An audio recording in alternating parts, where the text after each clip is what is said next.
Yan, Jige. Hoy, nasa harap na ako ng bahay. Bay Susu, anong ginagawa mong nakaluhod sa harap ng bahay namin? Yan, Jige.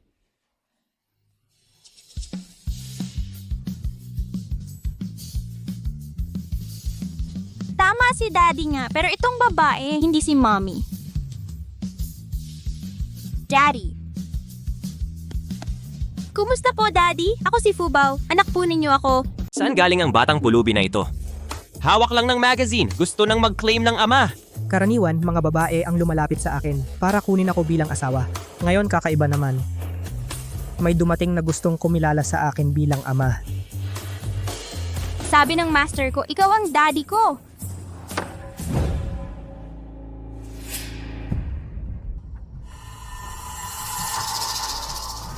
Kuya Yanzi. Baka isa lang siyang maliit na pulubi.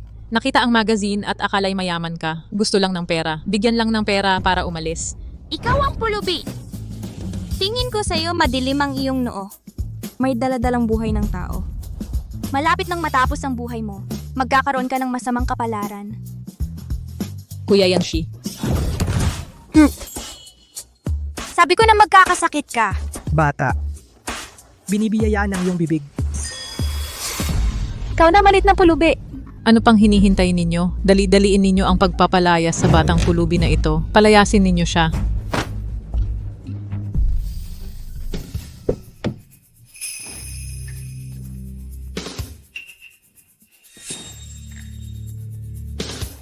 Ang dami-daming nangaapi sa isang maliit na bata.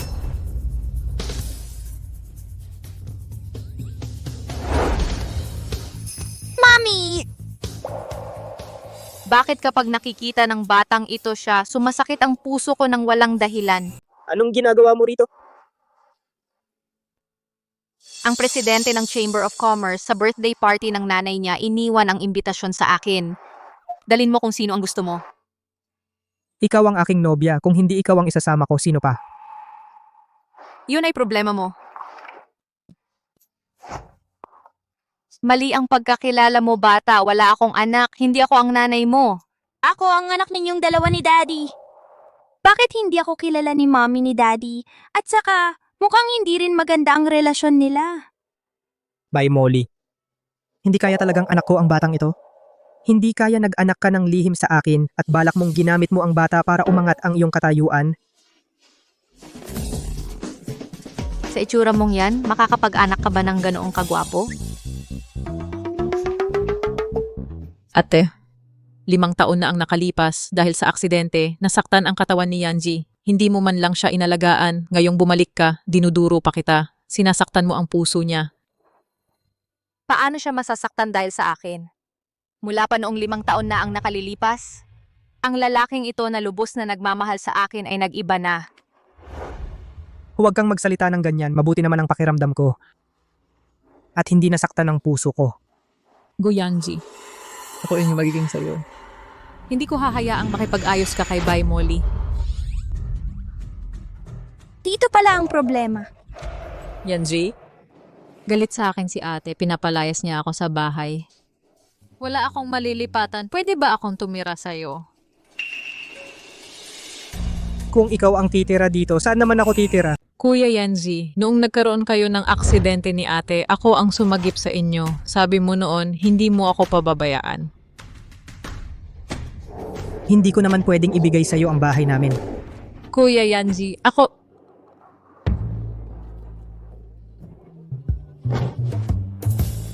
Bakit bigla na lang siya hinimatay? Huwag kang mag-alala, Daddy. Magaling ako sa panggagamot. Gagaling siya agad.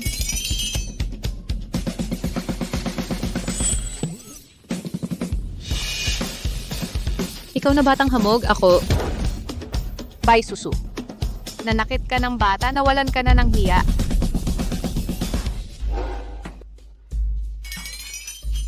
Kuya Yanji, hindi ko maigalaw ang kamay ko. Tingnan mo, hindi ko maigalaw ang kamay ko. Daddy, tingnan mo siya. May lakas pa siyang manakit. Nagkukunwari lang yan. Ikaw na batang...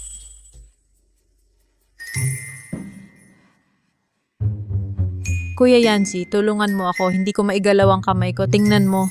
Ano pang hinihintay ninyo? Doktor ako, kaya kong magsagip ng buhay dalhin sa ospital. Kuya Yancy, kayong lahat.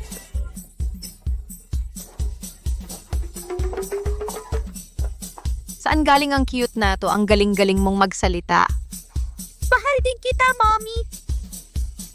Daddy, dapat maging tapat ka. Malinis ang konsensya ko. Hoy, hindi ah. Kaninong anak ka ba talaga? Ako ang anak ni Daddy at Mommy. Daddy, Mommy, uwi na tayo. Alamin natin ang pagkakakilanlan nitong bata.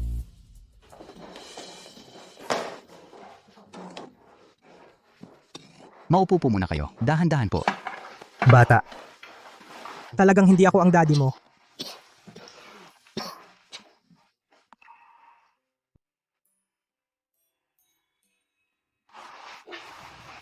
Hindi mo ba nilagyan ng lason yan? Kung ayaw mong inumin, wag. Hoy, hawak. Iinumin ko.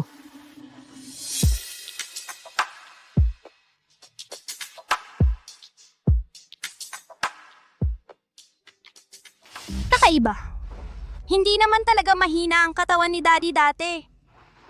Pero noong mga nakaraang taon, nagkasakit siya ng malubha o kaya'y nasugatan ng malala. 5 taon na ang nakalipas na aksidente ang binata. 1 taon siyang nahimatay bago nagising. Pagkagising niya, ganyan na ang kanyang itsura. Hindi lang ang kanyang katawan ang nagbago dahil sa aksidente. Patungo na rin ang kanyang puso.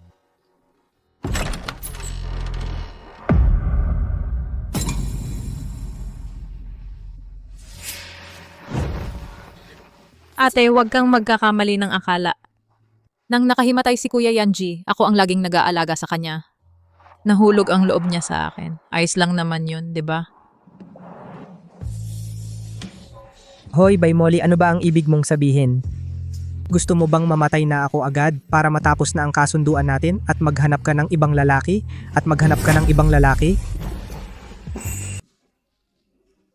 Ang aksidenteng iyon ay isang malaking pagsubok sa buhay ni Daddy. Pero nalampasan na yon. Hindi dapat ganito.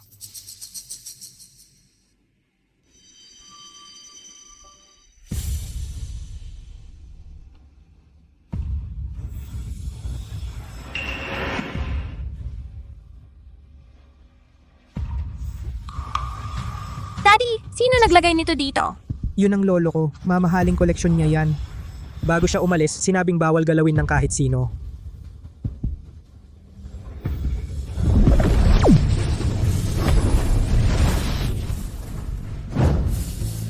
Ang estatwang yan, hindi kilala ang pinanggalingan. Huwag basta-basta ilagay.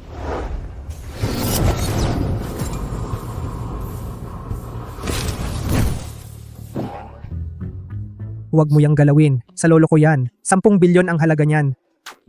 Ikaw, ilapag mo yan. May problema ang estatwang ito. Hindi pwedeng maiwan. Kailangang sirain. Tumigil ka.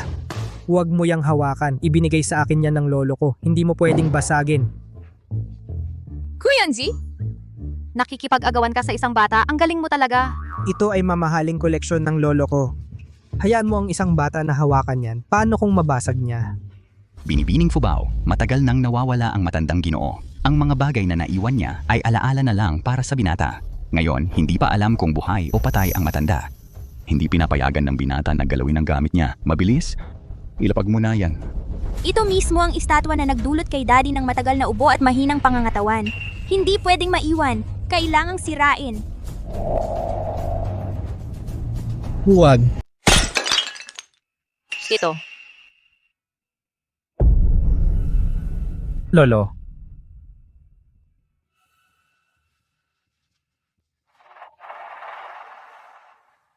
Daddy, may nagbabanta sa'yo.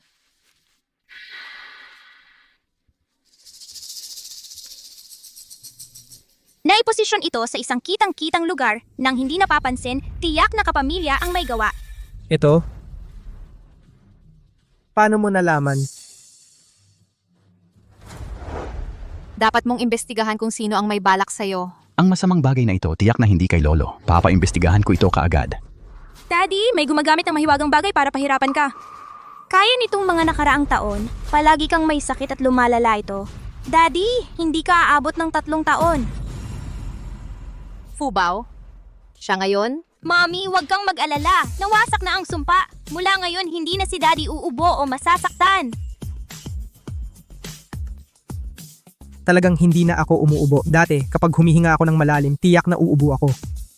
Mommy, Daddy, habang nandito ako, mawawala ang masasamang tao at hindi lalapit ang masasamang espiritu. Ang bait-bait mo, Fubao. Sayang, hindi kita anak. Fubao, tunay na isang malit na swerte. Mukha rin siyang katulad ng magiging anak ni Master at ni Miss Bai. Ako ang anak ninyong Mommy at Daddy. Bumaba ako rito para hanapin kayo. Hindi na ako si Fubao na walang nagmamahal na bata. Naniniwala si Fubao na kami ang kanyang mga magulang. Ano ba talaga ang nangyayari? Hindi ko alam. Hindi pa ako nagkaanak. Maliit na Fubao, gusto kita bilang ate, pero hindi ako ang iyong mommy. Magkadugtong pa rin ang ating kapalaran at tiyak na tutulungan kitang hanapin ang iyong mga magulang. Bakit hindi ako naaalala ni Mommy? Bakit hindi na ako naaalala ni Mommy? Bata.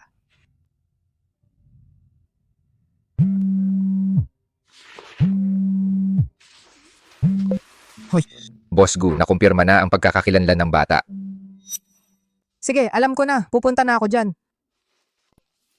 Sabi ng special assistant, ang pagkakakilanlan ni Fubao ay naimbestigahan na, nasa opisina. Ikaw, gusto mo bang sumama sa akin? Yehey! Pabubunyag na ako ang anak ni na Daddy at Mommy.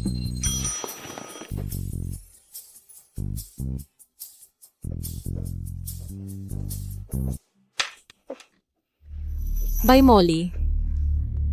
Bakit ba si Yanjige ikaw lang ang nasa isip at paningin niya?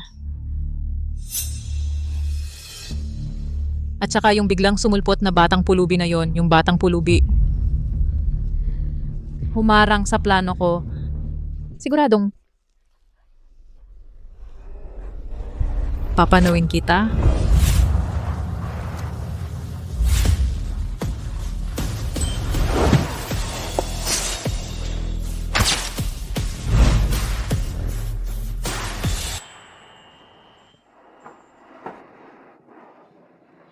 By Molly, ang mga ekspresyon ninyong dalawa magkamukha talaga. By Molly, hindi ba't dahil maganda ang genes ko, gusto mong alisin ang ama, iwan ang anak? Malalaman na natin ang totoo tungkol kay Fubao. Gusto ko sanang magkaroon ng anak na tulad ni Fubao, napakagandang bata. Pero hindi pa ako nagkaanak.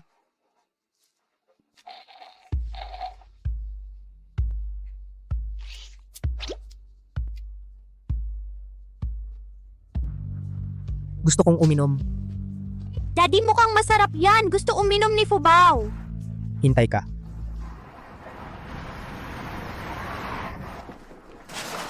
Salamat, Daddy. Ayoko uminom. Sinong nagsabing para sa'yo ito? Akin ito.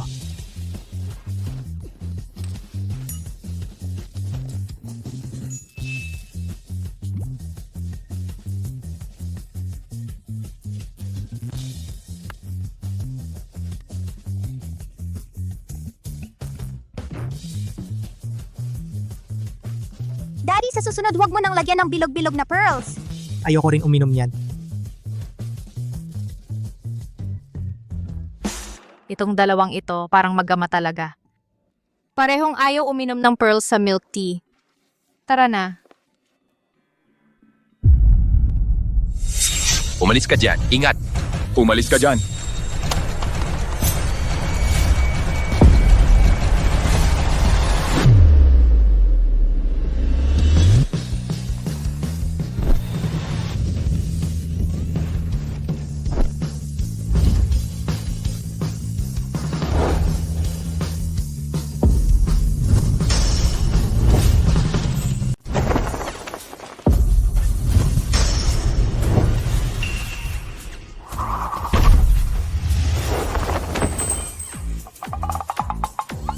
Madali lang yan. Akala ko mamamatay na ako. Akala ko makikita ko na si Lola. Ako rin. Tatay, nanay, huwag kayong matakot. Ako ang magpoprotekta sa inyo. Salamat, munting Fubao. Parang talagang isinugo siya ng langit para iligtas ako. Ang aking Fubao. Kuya Yanzi.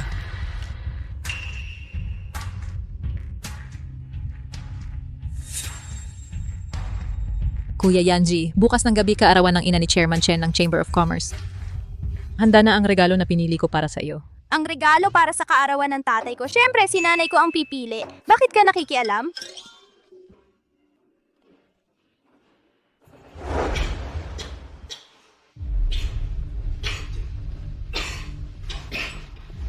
Uminom ka muna ng tubig. Kuya Yanji, naghanda ako ng eskultura sa Jade. Bukas ay ang kaarawan ni Jigu. Ito na lang ang ibigay mo bilang regalo. Ate, nandito ka lang, hindi ka marunong mag-alaga, hindi ka rin makakatulong kay Kuya Yanji sa paghahanda ng regalo.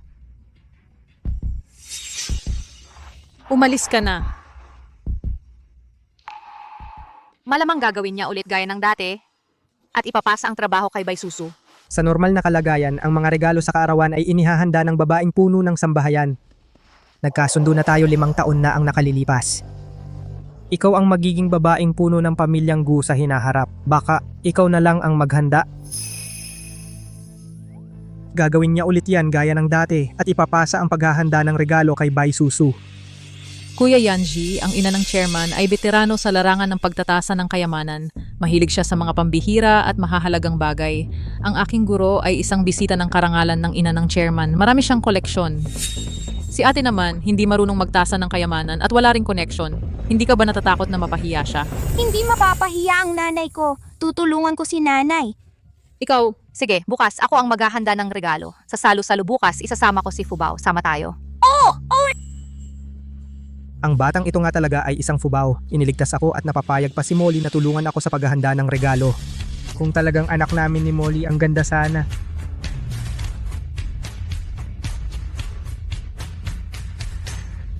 Hoy, kunin mo ang mga dokumento ni Fubao at dalhin mo sa opisina.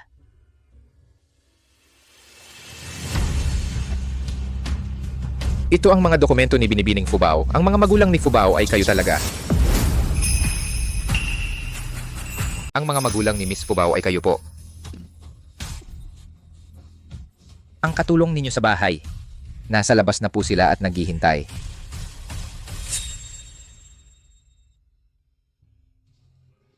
Fubao, dumating na ang nanay at tatay mo. Bakit ayaw mong umalis? Mami, hindi po iyon ang mga magulang ko. Mga manloloko yan. Huwag kayong maniwala sa kanila. Sige, lalabas tayo at titingin. Kung manloloko nga sila, hindi ko sila palalampasin.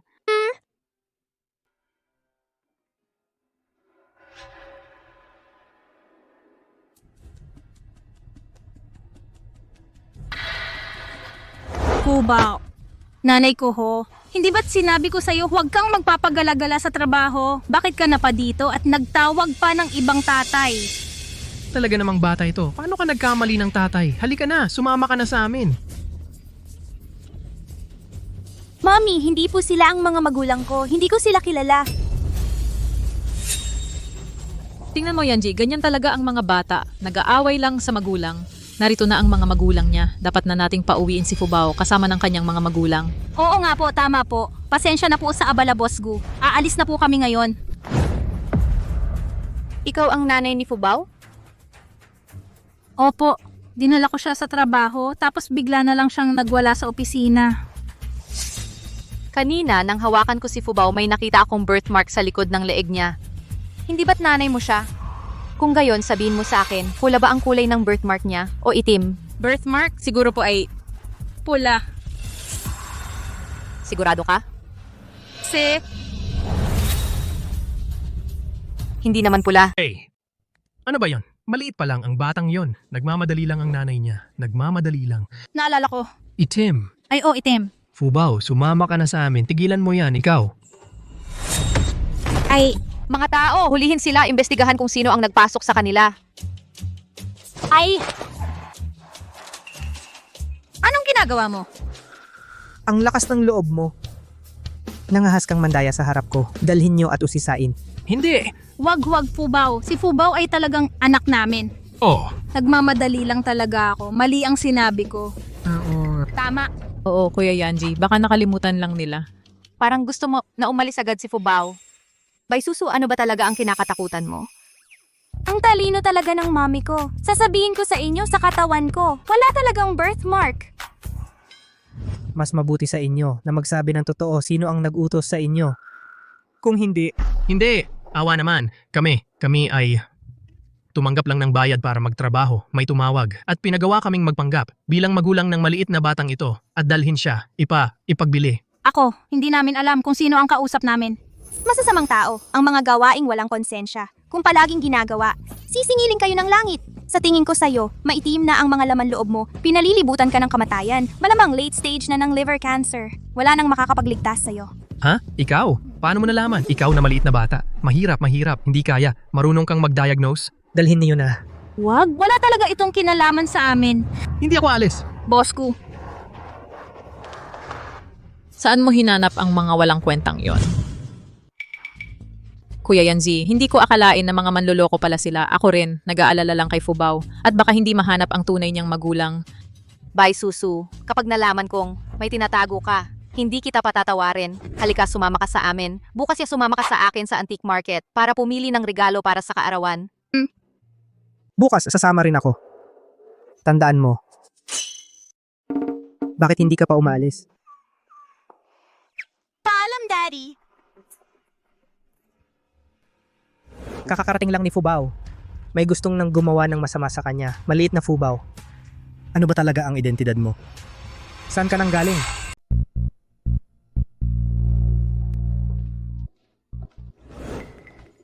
Guro, ang regalo para sa ina ng Pangulo. Pinapili pa ni Kuya Yanji si Bay Molly ng personal. Huwag kang mag-alala. Sa buong Haicheng, ang mga pambihirang kayamanan na karapat-dapat ay nasa kamay ng iyong guro. Guro, ang mga tao sa palengke ng Antigo ay dapat makinig sa inyo. Paano kung si Bay Molly ay nakabili ng peke o ng walang kwentang bagay? Ang mukha ng pamilya Gu ay siguradong mapapahiya dahil sa kanya.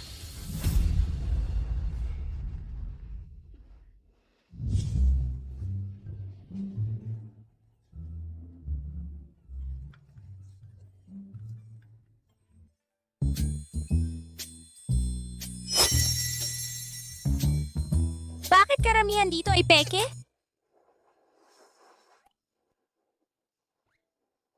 Daddy, umiip na ang hangin.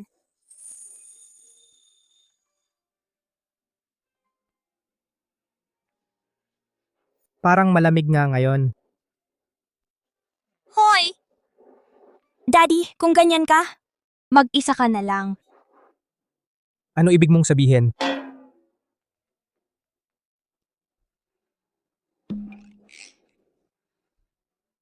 Hoy ganda, magaling ang mata mo. Ito ay magandang bagay na nakuha ko lang ngayon. Isang mangkok na keramika mula pa noong kanlurang Joe. Tingnan mo ang kalagayan. Perpekto ang pagkakapreserba. Kapag inilagay sa subasta, maaaring umabot ng daan-daang milyon. Sa tingin ko, nung nakaraang linggo lang yan. Bata ka, kung hindi mo alam, huwag kang magsalita ng walang alam. Sa tingin ko rin nung nakaraang linggo. Kahit noong nakaraang linggo lang, gusto ko pa rin. Ganda, ikaw ang may magandang mata. Ito kasing antigo, bihira at hindi madaling makuha. Dahil maganda ang mata mo, babawasan ko ang presyo para sa'yo. Dati ay 100,000. Bigyan mo na lang ako ng 80,000. Bay Molly, ang galing mo. Di gumastos ng 80,000 para sa isang bagay na noong nakaraang linggo lang. 70. Ano, 70? Kahit peke, hindi lang 70 ang halaga niyan. Ayoko. 75 ibebenta mo ba? Kung hindi, alis na kami. Hoy, bumalik kayo. Oo, ibebenta ko. Ilalagay ko na ito para sa'yo.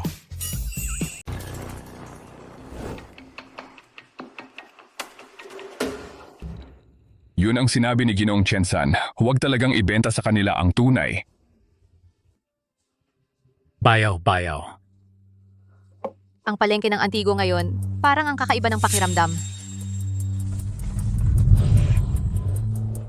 Sabi nila, sinabi raw ni Ginoong Chensan na huwag tayong bentahan ng tunay na kalakal. Sino si Ginoong Chensan? Si Ginoong Chensan, ang guro ni Bay Susu.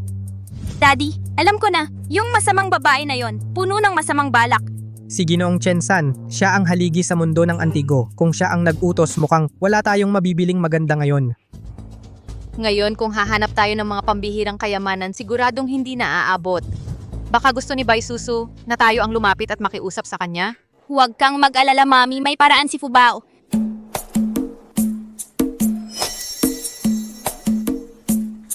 Gusto mo bang yumaman? Tingnan mo ang mga batong ito. Mommy, samahan kita maghanap ng magandang bagay. Lolo, magkano ang mga ito?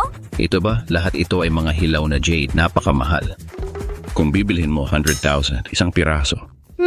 Ang mahal naman. 1,000 piso bawat piraso. Bibili ako ng marami. 1,000? Sige, pero kailangan 10 piraso ang bilhin mo. Yayaman na ako. May nakilala akong tangang bata. Galing sa palengke ng sugal sa Jade. Mga batong basura na 5 piso lang ang halaga. Napagbentahan ko pala ng ganito kalaki. Gusto ko itong... Ito at ito rin. Fubao, ang mga batong ito halatang walang halaga. Pwede kaya ito? Tatay, maniwala ka sa akin. Sige, basta masaya ka. Mga tanga ba ang mga to? Yung bato ni Lao mo, kahit ibigay sa akin, ayaw ko. Gagastos pa ng ilang pong libo para bilhin.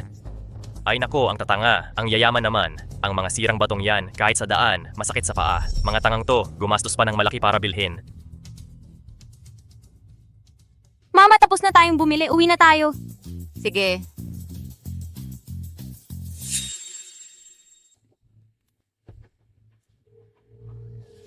Tatay Chen-san, ayon sa utos ninyo sa palengke ngayon, walang inilagay na mamahaling bagay. Mga peke lang ang inilagay at mga retaso ng sirang bato. Yung bata lang yon, wala namang alam. Bumili ng maraming basag na bato at umuwi na.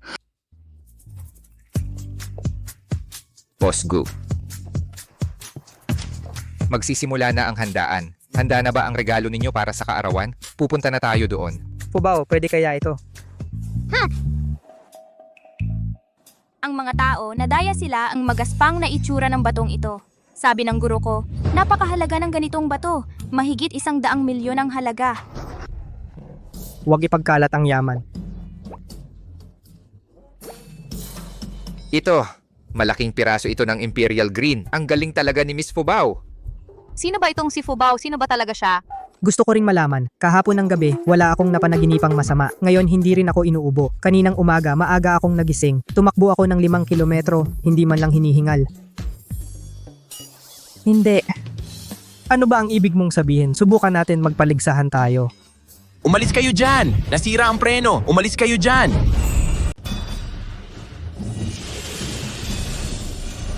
Tabi, sira ang preno. Tabi!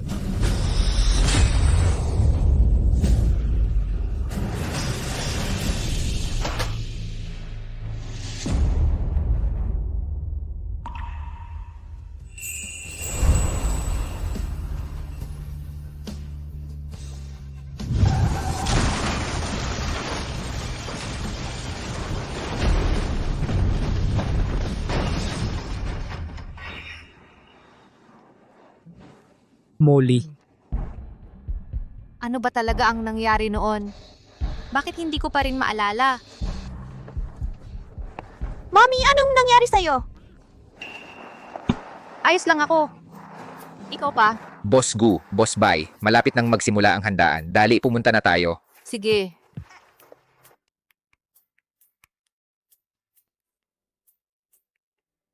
Ginang, maligayang bati. Haha, maraming salamat. Ang regalo ni Boss Xiao ay porcelain ng dinastiyang Ming, 18 crane.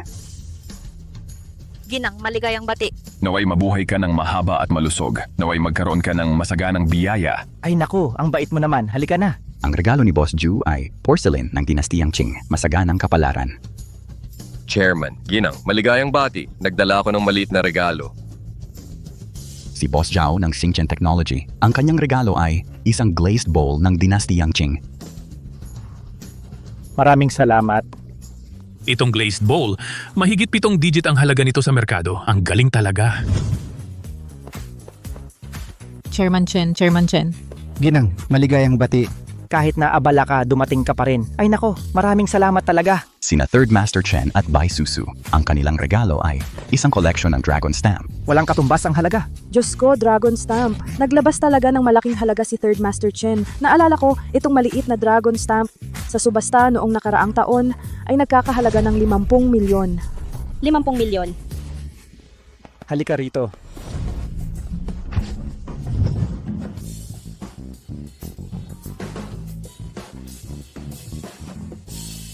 Ate, hindi ko alam na ikaw ate ang kumakatawan sa pamilyang Guan ay naghandog para sa ginang ng anong regalo. Boss Gu. Ate, baka naman walang daladala? Boss Gu, wala kang alam sa tamang asal. Ang handaan para sa kaarawan ng ginang at wala kang daladala? Ang sino mang dumating ay bisita, walang problema. Ngayon ay kaarawan ng aking ina. Sa pagdating ni Jigu, ako ay labis ng nagagalak. Bagaman ang pamilya Gu ang pinakamayaman, ngunit sa pagdalo sa kaarawan wala man lang regalo, parang hindi nirerespeto ang may-ari. Totoo yan. Si Chairman Chen ay acting chairman ng negosyo. 5 taon siya sa abroad at ito ang unang beses niyang umuwi para mag-host ng malaking salo-salo. Jigo, ang ginawa mo talagang hindi mo siya pinapahalagahan.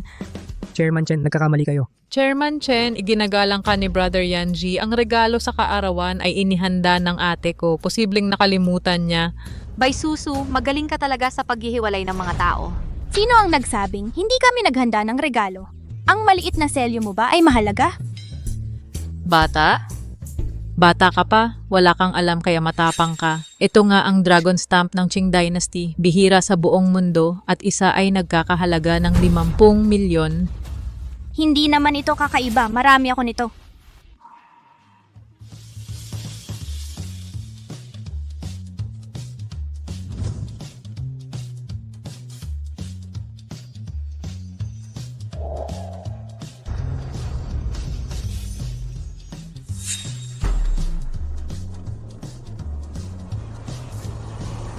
Ang daming Dragon Stamp. Ang halaga nito ay lampas sa 1 bilyon.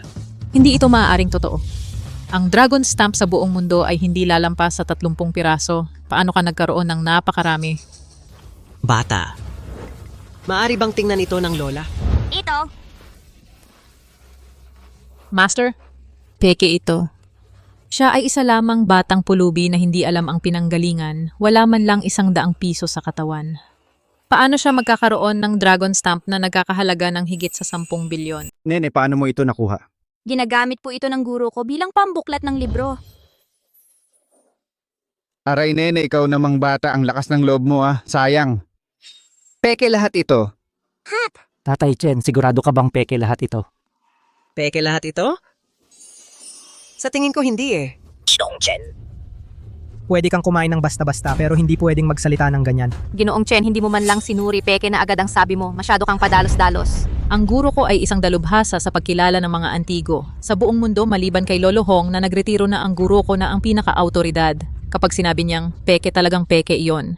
Hampa ko ang autoridad sa larangang ito. Kapag sinabi kong peke talagang peke iyon. Magbigay ng peking regalo sa isang handaan Ginoong Gu parang hindi nirerespeto si Ginoong Chen. Totoo nga. Isang pinakamayamang tao nagbigay pa ng peke. Kitang-kita namang sinadya niya.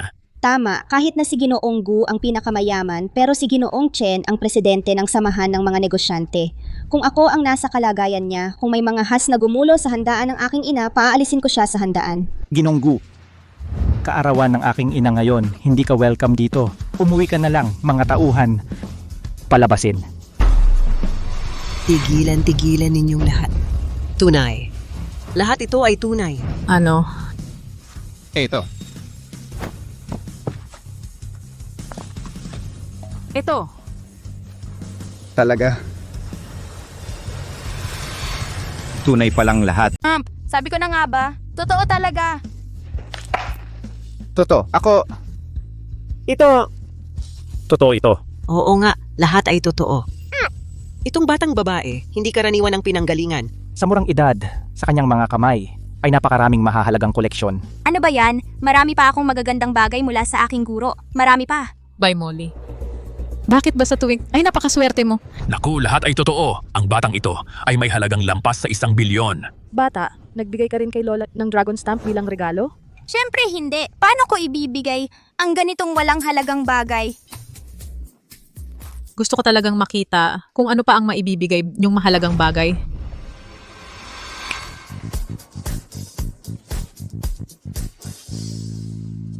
Presidente Chen, Lola, ito po ang aming boss na si Ginoong Gu, Boss Bai, at si Binibining Fubao ang handog sa inyong kaarawan. Isang buong basket. Gaano kaya ito kahalaga? Mas mahal pa sa Dragon Stamp, sobrang inaabangan ko. Ay, ang bait naman. Salamat sa inyong pagmamalasakit. Hahaha, sobrang...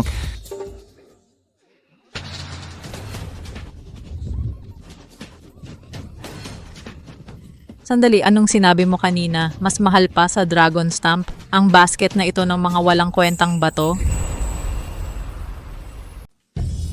Tagapangulo Chen. Gu Yanji sadyang inaapi ka niya. Napakagandang dragon stamp. Pero hindi sa iyo ibinigay kundi mga sirang bato ang ipinadala. Parang hindi niya kayo at si Madam ang pinahahalagahan. Boss Gu, ano ba talaga ang ibig mong sabihin? Parang bulag ka at walang mata. Hindi ko alam kung paano ka naging authority sa pag-a-appraise ng Antigo. Tama. Hoy! Master, Kuya Yanji, sabi ko na nga ba ang handog? Para sa kaarawan ako na ang maghahanda. Bakit ngayon ko lang napansin na ang ingay-ingay mo? Kuya Yanji. Third Master Chen, bago mo malaman ang tunay na kalikasan ng isang bagay, huwag kang maghusga agad. Ako ang autoridad dito. Hindi ba't isang basket lang ito ng mga sirang bato? Ito ay isang bunton ng mga bagay na kahit itapon, walang kukuha. Sina Boss Gu at Boss Bai ay ipinadala ito bilang handog sa kaarawan ni Madam. Sadyang nanlalait sila.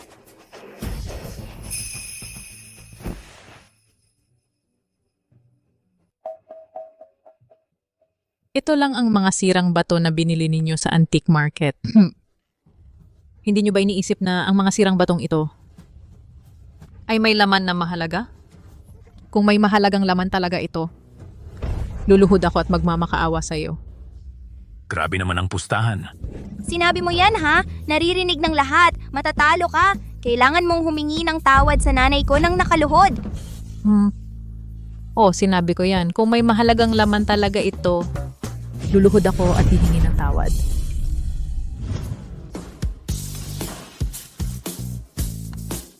Ayaw talagang maniwala hanggang sa makitang totoo. Ang ganitong klaseng raw stone ang pinakamadaling magkamali ng tingin. Sa ibabaw pa lang makikita mong ordinaryong bato lang ito. Wala itong kahit meron man, hindi rin ito mahalaga. Anong klaseng basurahan ka ba? Ang yabang mo. Kung mapahiya ka ulit dito, sa larangan ng pag-a-appraise, wala ka nang pupuntahan. Guyanzi, kung ang batong ito ay may laman na mahalaga, ako ay hihinto na sa pag-a-appraise. Hintayin mo lang.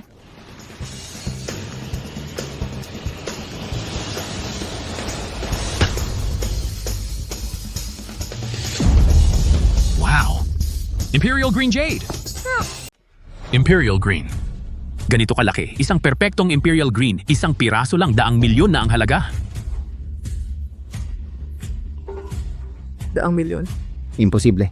Hindi ako maaring nagkamali. Guro. Paano ito nangyari? Mga dekada kong karanasan sa pag-a-appraise pa ay natalo ng isang bata. Ang batang ito ay talagang hindi pangkaraniwan. Isang ordinaryong bato lang ay naglabas ng Imperial Green? Mayroon pa!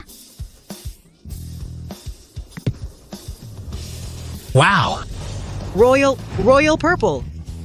Royal Purple pala ito. Mas bihira pa ito kaysa sa Imperial Green kanina. Wow! Wow! Wow! Full show multicolor jade. Wow. Guro. Diyos ko, anong klaseng swerte ito? Ang Fulu Show ay walang katumbas na halaga. Siyempre naman. Talagang karapat-dapat sa mga pamilyang Gu at Bai. 2 dakilang angkan. Ang regalo ay 10 bilyon ang halaga. Henyong, ang batang ito ay talagang henyo sa pag-a-appraise. Himala! Guro. Umalis na tayo. Kinong Chen-san, huwag kang umalis. Kanina sa harap ng lahat ay sinabi mo. Kung ang mga batong ito ay naglabas ng mamahaling bagay, alis ka sa mundo ng pag-a-appraise. Guyanzi, huwag kang masyadong mayabang bata. Ito, kombinasyon lang ng mga pangyayari ito. Isang buong basket na kombinasyon, subukan mong mangyari yan ng kombinasyon lang. Ang isang salita ay hindi na mababawi, tulad ng 4 na kabayong tumatakbo. Mag-resign ka na sa pag-a-appraise, huwag ka nang magpahiya. Bye, Susu.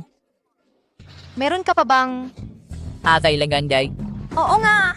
Kanina sinabi mo, naluluhod ka sa nanay ko at magmamano. Tama.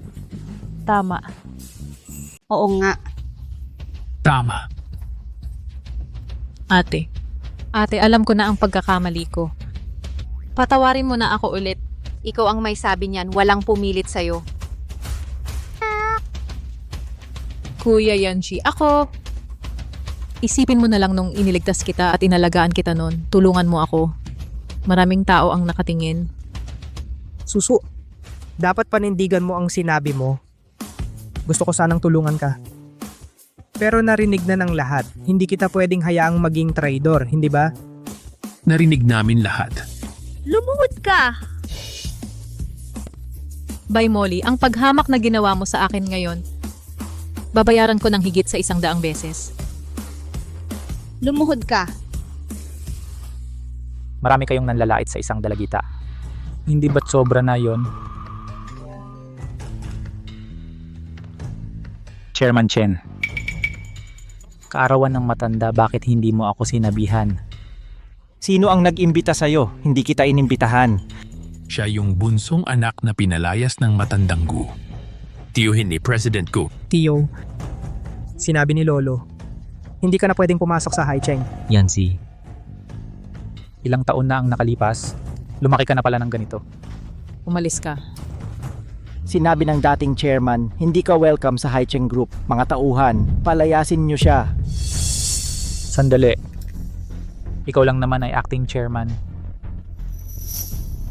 Ang Haicheng Chamber of Commerce, Jade ang kinikilala, hindi tao. Ngayon nasa akin ang chairman's token. Bumaba kayong lahat. Ang kakaiba naman ng taong to. Bakit peking Jade ang hawak niya?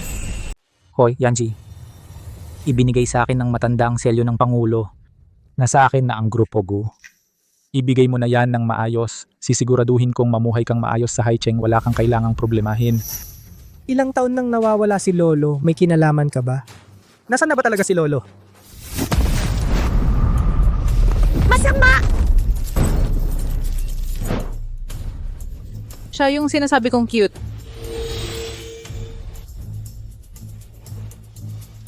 Pangulong Chen, ang selyo ay kumakatawan sa Pangulo mismo. Dumapa ka na, iwanan mo ang pwesto mo. Paano napunta sa kanya ang selyo ng Pangulo? Masama ang ugali niyan noon kaya pinalayas ng pamilya Gu. Peke ang iyong Jade pendant. Batang babae, pwedeng magkamali sa pagkain pero hindi sa pagsasalita. Dahil ang tunay na selyo ng Pangulo ay nasa akin. Paano nangyari yon? Pagka wala ng matandang yon, sabay na wala rin ng selyo. Ilang taon ko nang hinahanap, wala pa rin. Paano napunta sa isang batang babae? Isang batang babae ka lang, paano magkakaroon ng tunay na selyo ng Pangulo? San bang imbornal ang hindi natakpan at nakalabas ka na naman? Anak, saan mo nakuha ito? Binigay sa akin ng master ko. Sino ang makakapagpatunay? Totoo ba talaga yung nasa iyo? Maari kong suriin ang selyo ng Pangulo na nasa inyo. Alin ang totoo, alin ang peke. Ang tunay na selyo ng chairman, isang piraso lang ito sa buong mundo. Ito ay gawa sa isang bihirang-bihirang jade na lumalangit-ngit ang inukit. At ang jade na ito ay halos kapareho ng ordinaryong Hetian jade. Ngunit kapag inilagay sa tubig, tumutunog ito parang angal ng dragon. Peke o tunay? Subukan lang. Isang batang wala pang alam. Paano mapupunta sa kanya ang selyo ng chairman? Peke ang hawak niya sigurado. Sa tingin ko, tunay ang kay Gu Xiao. Kung tutuusin, si Gu Xiao ay anak ng dating chairman. Posible namang makuha niya ang selyo mula sa ama niya. Ay, ang cute-cute mo. Huwag ka nang magpahiya. Ang selyo ng chairman, paano mapupunta sa isang batang pulubi na tulad mo? Kaninong aso to ang baho ng bibig mo nang gagambala ka pa ng hangin? Peke o tunay, subukan lang. Anong problema? Natatakot ka? Ayaw mong isubo? Isubo mo, isubo mo, isubo mo, isubo mo. Isubo mo, isubo mo, isubo mo, isubo mo. Tunay ang selyo ng chairman ko. Hindi ko kailangan gawin ang walang kwentang test na to.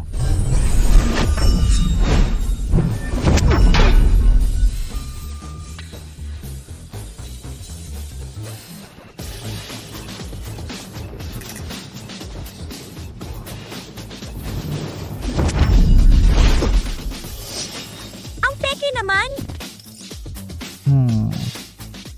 Ikaw na.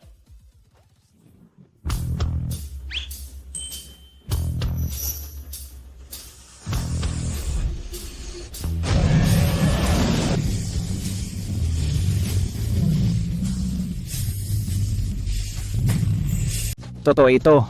Lumitaw na ang order ng presidente. Tingnan ninyo, lumitaw na ang order ng presidente. Paano ito nangyari, ang maliit na ito?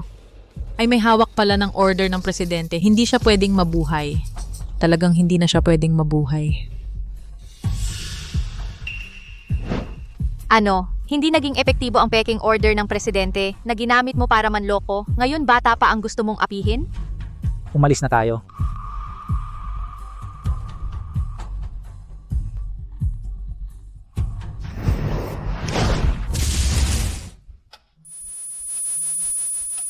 Molly, may nararamdaman ka bang hindi maganda? Wala, okay lang. Nanay, parang masamang tao yung lalaking yun. Lumayo kayo sa kanya, ikaw at si tatay. May masamang hangin sa katawan ng taong yun. Kitang-kita na marami na siyang nagawang masama. Maliit na Fubao, ito. Molly, Yanji. Hindi ko inakalang magkakaroon kayo ng napakagandang anak na babae. Naalala ko pa noong 5 taon ang nakalipas. Nang ako'y papunta sa ibang bansa, sakto kong nasaksihan na naaksidente kayong dalawa. Noon ako ang nagdala sa inyo sa ospital. Noon sabi ng doktor na buntis na si Molly. Noon akala ko rin na siguradong hindi magiging buhay ang bata. Hindi ko inakala na makalipas ang 5 taon ay ganito nakalaki na ang bata. Buntis? Paano? Hindi nyo alam.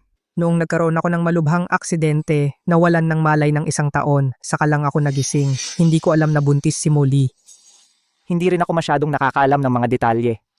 Pero noong sinabi sa akin ng doktor na buntis si Molly, pero hindi na talaga masasagip ang bata, kaya tinawagan na ang pamilya para pumirma ng kumpirmasyon. Pagdating ng pamilya Bay, nagmamadali na rin akong umalis ng bansa. Kung ano ang nangyari pagkatapos, wala talaga akong kaalam-alam.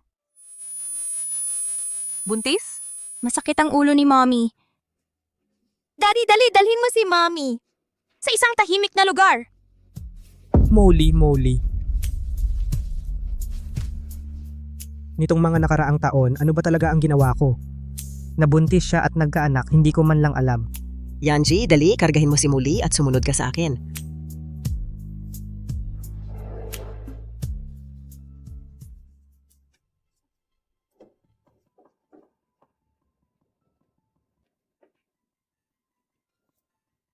May memory loss si Mommy. Sa isang banda, dahil sa isang nakakatrauma na pangyayari, kaya ayaw niyang maalala. Sa kabilang banda, may tao na gumalaw sa memorya ni Mommy. Ganun ba?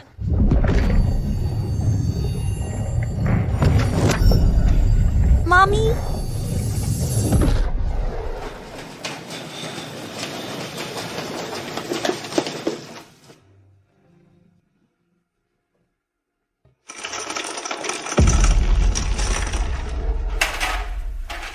Anak ko.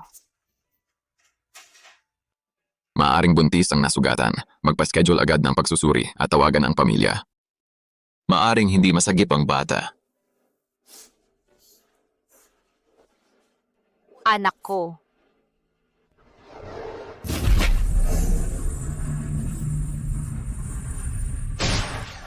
Fubao. Daddy, may sumpa sa nanay. Masyadong malakas ang sumpa. Pagod na si Fubao. Matulog muna ako. Fubao.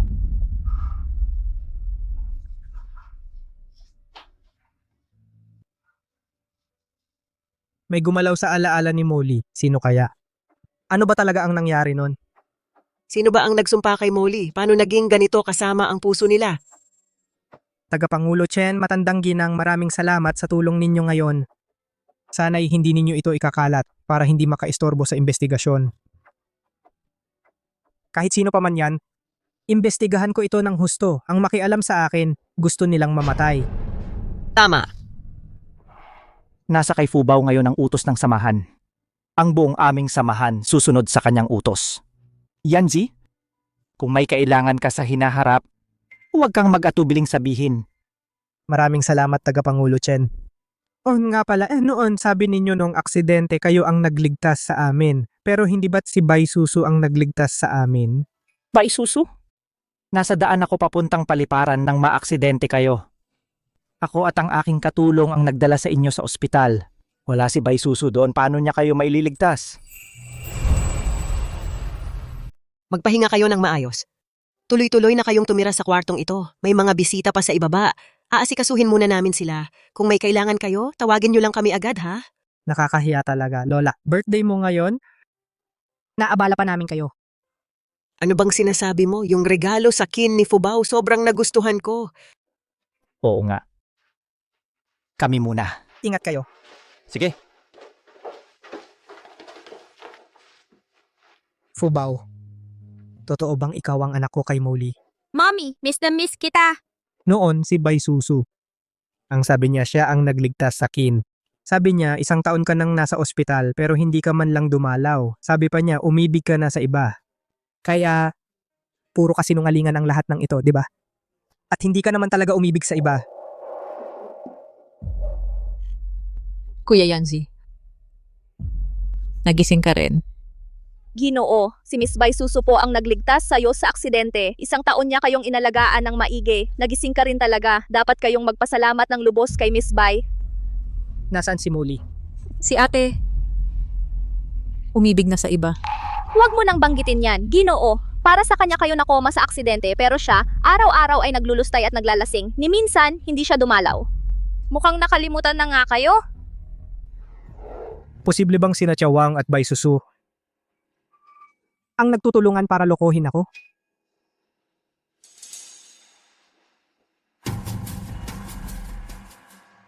Hoy, imbestigahan mo. Nitong mga taon na nakakoma ako, sa bank account ni Chawang kung may kahina-hinalang pumasok na pera. Sige po, Boss Gu. Oo nga pala. Magpa-test ako ng 2 DNA para sa pagiging mag-ama. Bilisan mo.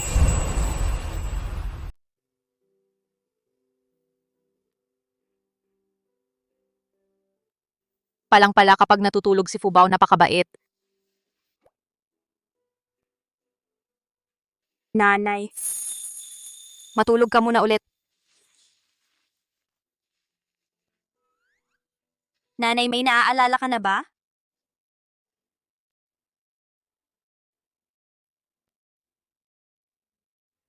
May naaalala na ako. Tungkol sa aksidente. At sinabi sa akin ng doktor na buntis ako. Pero hindi na nailigtas ang bata. Kung sana totoo na anak kita. Nanay, may sumpa ang masamang tao sa'yo na nagselyo sa iyong mga alaala. Mahirap buksan iyon sa kakayahan ko ngayon, pero kaya iyon ng mga maestro ko. Naniniwala ako sa'yo, anak.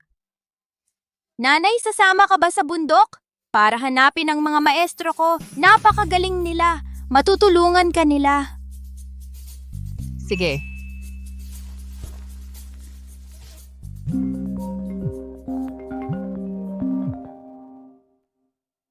Presidente Bai, nagwala ang ama ninyong si Bai Zhenxiong at pinilit kami na gamitin ang kanyang supplier, hindi kami pumayag kaya sinira niya.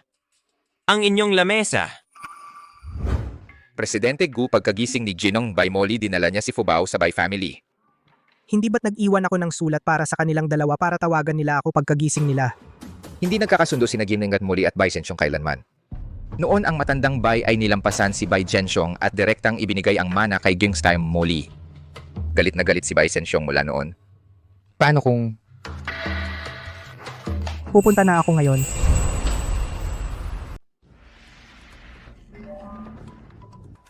Pa, Susua, kumusta na ang relasyon ninyo ni Yanzi? May balak ba siyang pakasalan ka? Pa, kasi ayaw i-cancel ng ate ko ang kasunduan. Ayaw niyang ipagkaloob sa akin si Kuya Yanshi. Noong nasa koma si Kuya Yanshi, ako ang laging nag-aalaga sa kanya. Nakuha na niya ang mana ng Bai Group. Gusto pa niyang magpumilit sa kasunduan ng pamilya Gu at ayaw bitawan. Matagal na siyang makasarili. Tama. Ako ang bahala sa bagay na ito. Sa ilang araw, papayagan ko siyang i-cancel ang kasunduan kay Guyanzi.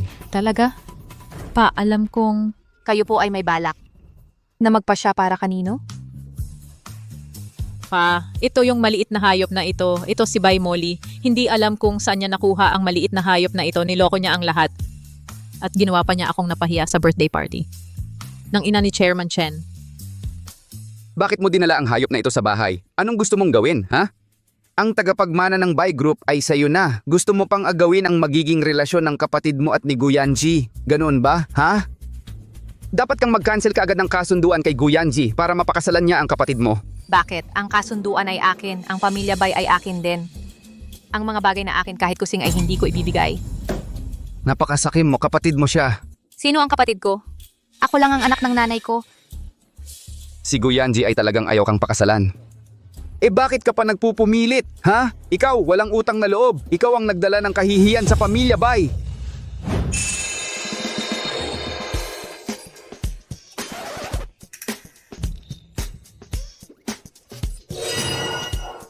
Pa, ayos ka lang ba? Ate, 1 taon sa koma si Kuya Yanshi. Ni minsan ay hindi ka nagpakita. Ako ang laging nag-aalaga sa kanya. Alam ninyo ni Papa na kami na. Bakit ayaw mo akong pagbigyan? Kailan nangyaring yon? Bakit ako ang direktang involved ay hindi alam?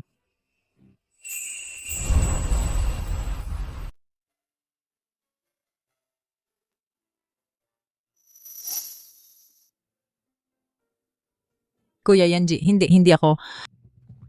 Nakumatay ka sa aksidente, ni minsan hindi ka man lang dinalaw ni ate. Nagtago siya, nawala na lang. Ako lang kasi, Ano lang? Sabi mo ikaw ang nagligtas sa Kin. Na ikaw ang nag-alaga sa Kin sa ospital ng 1 taon.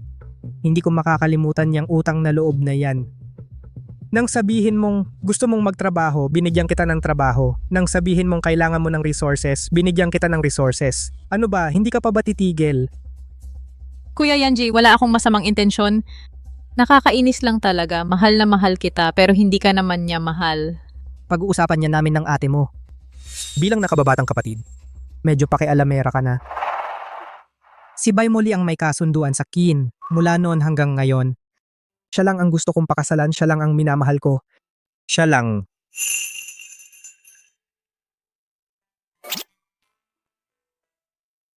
Kung bakit hindi ko pa natutuloy ang kasunduan? Una, dahil sa kalagayan ng katawan ko. Akala ko may malubha akong sakit kung pakakasalan ko siya. May istorbo lang siya. Ako pa rin ang minamahal niya. Baka yung nangyari noon sa hotel ng siya at si Bai Susu. Pareho kaming nadali ng panloloko. Pangalawa, dahil sa mga nakaraang taon ang dami kong narinig na hindi na niya ako mahal, na may iba na siya. Gusto kong bigyan siya ng pagkakataon na sabihin niya sa King maghihiwalay na kami. Kung hindi niya sasabihin, sa buong buhay ko, hindi ko sisirain ang kasunduan namin. Bakit? Bakit ang mana ng pamilya Bay lahat mapupunta sa kanya? Bakit? Kahit hindi ka niya pinapansin, ayaw mo pa ring iwanan ang kasunduan? Napakasakim mo. Hindi mo pwedeng hawakan lahat at wala kang ibibigay sa kapatid mo. Sinabi ko na, wala akong kapatid na babae. Sa akin talaga ang mga ito, bakit ko pa ibibigay sa kanya? Ikaw. Sige. May sarili ka ng pag-iisip ngayon, ano? Pumunta ako rito ngayon ay para lang sabihin sa'yo, ang pamilya Bay ay ako na ang masusunod ngayon. Kung maglakas loob ka pang pumunta sa kumpanya at mag-ingay, huwag mong sisihin kung hindi ko na isaalang-alang ang pagmamahal ng ama at anak. Tatay, tingnan mo siya. Bumalik ka rito, tumigil ka, bumalik ka rito!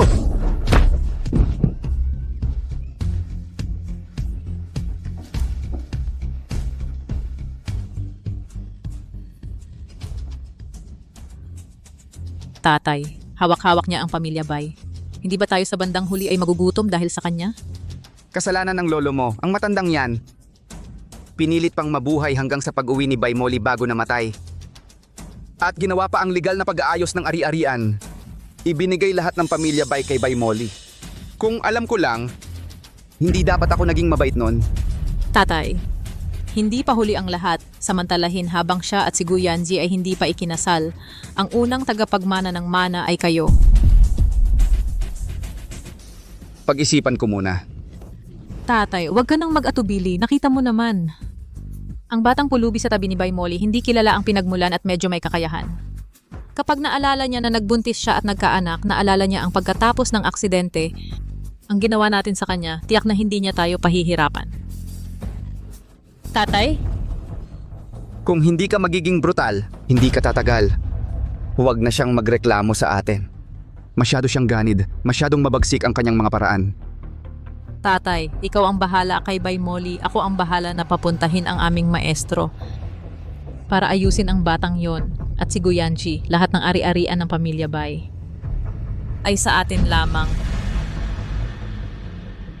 Guyanji, ikaw ang nagpilit nito sa akin. Hindi ko naman sana gustong gawin ito sa'yo. Sayang. Matigas ang ulo mo. Molly, pakinggan mo muna ako. Malinis ang relasyon ko at ni Bai Susu. Talagang wala. Huwag kang maniwala sa kung ano-ano ang sinasabi niya. Nakita ko. Ano ang nakita mo? Nakita kitang kasama si Bai Susu sa hotel, sa kama. Mommy, hindi lahat ng nakikita ay totoo. Nangangako ako. 4 na taon na ang nakalipas. Sa gabi ng Haicheng Chamber of Commerce, pumunta ako sa hotel room para hanapin ka. Nakita kitang kasama si Bai Susu na natutulog sa iisang kama. Yung business party 4 na taon na ang nakalilipas. Bago lang ako noon nakalabas sa ospital. Sa party uminom ako ng isang baso ng alak. Medyo nahihilo na ako. Kaya pinauwi ako ni Assistant Lee sa aking kwarto. Pero sa loob ng kwarto ko talagang imposibleng nandoon si Bai Susu. Hindi. Nakita mo talaga? Bakit hindi mo siya ipinaaresto? Paano kung samantalahin niya na lasing ako at lapastanganin ako? Umalis ka lang ng ganon, hindi mo ako inalagaan? Maaari mo namang sampalin ako para magising. Tumahimik ka nga! Ang sinasabi ko nung panahong yon. Daddy, Mommy, halatang halata na may nagtangka sa inyo. Si Daddy at Mommy pagdating sa isa't isa bumababa ang talino. Kung wala si Fubao sa pamilyang ito, magkakawatak-watak ito. Muli maniwala ka sa akin. Hindi ako yung klaseng taong walang pananagutan. Kung mayroon man sa amin ni Bai Susu kung ano man hindi ko sasabihin sa iyo. Hindi sasabihin ko sa iyo. Hindi na mahalaga ang mga iyon. Ang mahalaga ay mula pa noong 5 taon na ang nakalipas tayo ay pinagplanuhan na. Kasama na ang aksidenteng iyon posibleng itinakda ng mga may masamang hangarin. Tuwing nakikita ko si Fubao parang may koneksyon ako sa kanya. At talagang nagdadalang tao ako noon. Posible kaya na si Fubao ay talagang anak ko? Paano naging hindi mahalaga? May karangalan akong ipagtatanggol. Gusto kong panatilihin ang aking karangalan dito sa mundo. Kung hindi ka maniniwala sa akin, magpapakamatay ako para patunayan ito. Bago ka mamatay, tulungan mo ako at si Fubao na magpa-DNA test.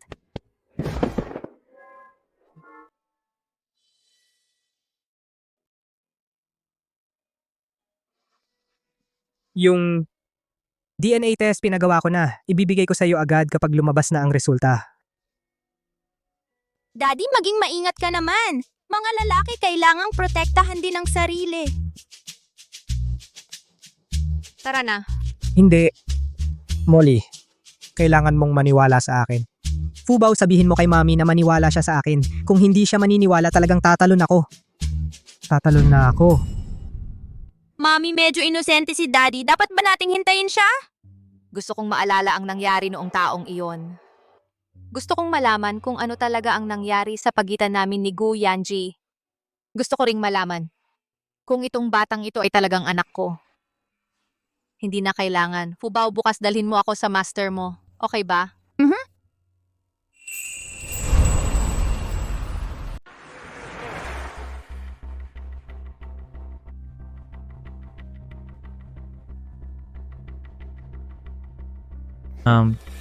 Hindi mo pa kayang harapin ang isang batang babae. Talagang wala kang kwenta. Hindi basta-basta ang munting ito. Nakita mo na rin, nasa kanya ang token ng presidente. Sa kanyang presensya, mas mahirap para sa'yo na kalabanin si Guyanji. Mas mahirap. Ang munting ito, may talino na nga kaya pala nagawa niyang sirain ang blood curse na inilagay ko kay Guyanji. Kailangan nating alisin sila agad. Ang bahagi ni Bai Molly asikasuhin ng tatay ko. Ang munting ito ay ipapasa ko na sa'yo. Ang batang yon, naglakas loob siyang guluhin ang mga plano ko, kaya't dapat siyang mawala. Mommy! Nakatira sa bundok ang mga master ko. Aakyat tayo. Ang mga master. Tiyak na matutulungan ka nilang maibalik ang memorya mo. Sige, akyat tayo. Sino kayo?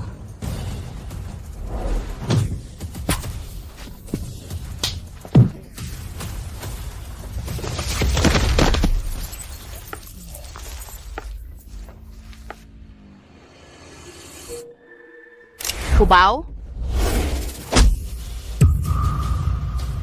Mommy, Boss Gu, ang DNA test na hiniling nyo, lumabas na ang resulta. Kayo at si Fubao, pati na si Miss Bai Molly, at ang test kay Fubao, nandito na lahat.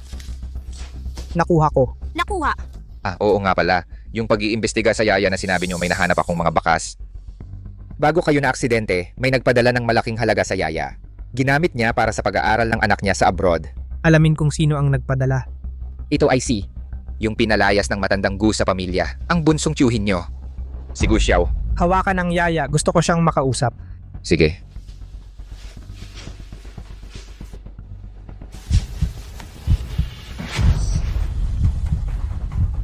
Fubao, talagang anak ko at ni Molly. Wisit. Hindi ko sila naprotektahan, ang mag-ina. Mama! Huwag ninyong saktan ang mama ko! Mama! Itong bata, napakagaling na cultivator pala. Mukhang kung hindi siya aalisin agad, malaking problema ito sa hinaharap. Mama! Fubao, okay lang ako, huwag kang mag-alala. Nagsimula na siyang pumatay ng mga saksi. Mukhang desperado na siya. Mama, may laso ng palaso. Mama, may baydudan ako, Mama. Hindi kita pababayaan.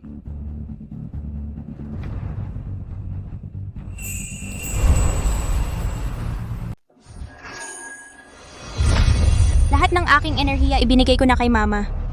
Hindi ko hahayaang may mangyari sa kanya. Talagang hindi ko hahayaang may mangyari kay Mama.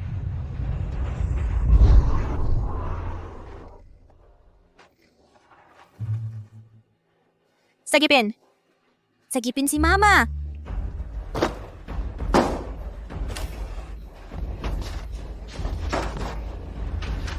Young Master, ano ba ang kasalanan ko? Ito ikaw ang nagpahanap nito. Ginamit ang aking kapalaran para sumpain ako. Ate Wang, ang tindi mo naman. Young Master, mali po kayo. Young Master, hindi po ako. 5 taon na ang nakalipas, si Gu Xiao ay nagpadala sa iyong account ng 5 milyon para sa iyong anak na mag-aral sa ibang bansa. Si Gu Xiao ay sanay sa paggamit ng ganitong kapangyarihan para manakit ng iba, kaya nga siya pinalayas ng matandang Ginoo mula sa pamilya Gu. Sabi mo walang kinalaman sa'yo? May ebidensya na. Gusto mo pa ring magkaila? Young Master, pakinggan ninyo ako. Nadala lang ako ng sandali. Talagang hindi ko alam na masama ito para sa inyo. Sabi ni Gu Xiao pang protekta sa bahay daw ito. Ayaw mong magsabi ng totoo. Mukhang ayaw na ng anak mong umuwi mula sa ibang bansa. Young Master, alam ko na ang pagkakamali ko. Alam ko na po ang mali ko, Young Master. Si Gu Xiao. Si Gu Xiao ang nag-utos sa akin, pero hindi ko alam kung para saan ang estatwang ito. Ngayon, sasabihin ko sa'yo. Ang ganitong kapangyarihan ay nagpapahina sa katawan hanggang sa bigla ang mamatay. Young Master, patawarin ninyo ako ngayon. Talagang hindi ko alam na masama ito sa inyo. Ang aksidente nung 5 taon na ang nakalipas, si Gu Xiao rin ang may gawa, di ba? Ang aksidente sa sasakyan 5 taon na ang nakalipas. Si Gu Xiao rin ang may gawa, di ba? Ayaw ko magsalita.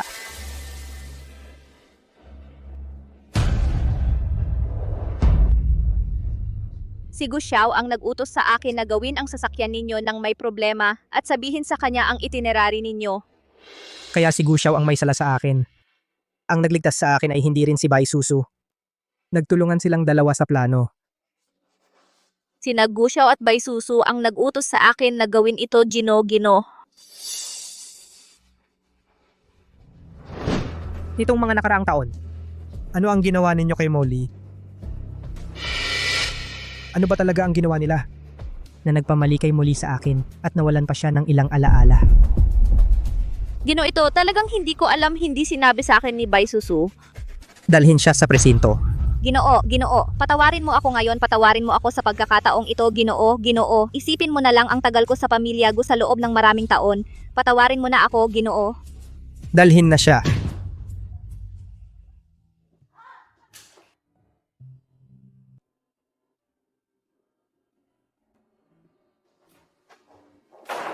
Ginoong Gu, may nangyari, humihingi ng tulong si Binibining Fubao. Sabi na sugatan si Binibining Bai Muli. Ano ang sinasabi mo?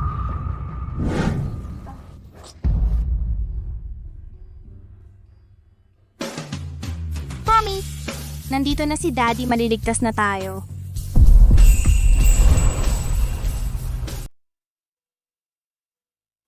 Nanay, Fubao, kumusta ka na? tatay, kasalanan ko lahat. Hindi ko na ipagtanggol si nanay, kaya nasaktan si nanay. Fubao, may doktor na nag-aalaga kay nanay. Ako'y okay lang. Kaya kong gamutin ang sarili ko. Hintayin natin si nanay. Ginoong Gu. Nakuha na ang palaso. Walang malubhang pinsala. Balat lang ang nasugatan. Pero may malakas na lason ang palaso, pero walang senyales ng pagkalason ang nasugatan. Ano ang ginamit para malunasan ang lason? Mayroon akong gamot laban sa lahat ng lason. Ito ay mabisang panlunas sa lason. Ito ay nagkakahalaga ng 1,000,000 piso bawat piraso sa merkado, panlunas sa lason. Oo, marami akong nito. Salamat sa maliit na batang ito. Kung hindi, walang lunas ang ganitong lason. Salamat sa iyong pagod, Doc.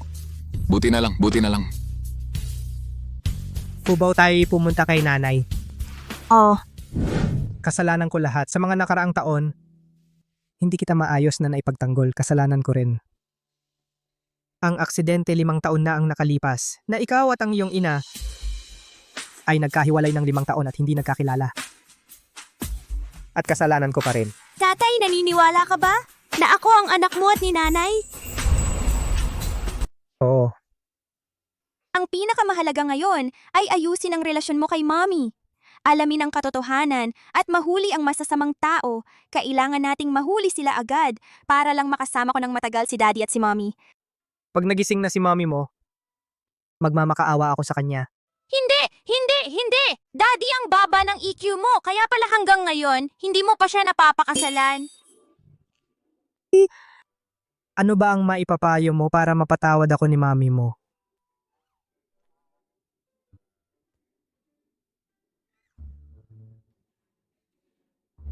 Epektibo kaya ito? Daddy, maniwala ka sa akin. Siguradong epektibo ito. Tubig.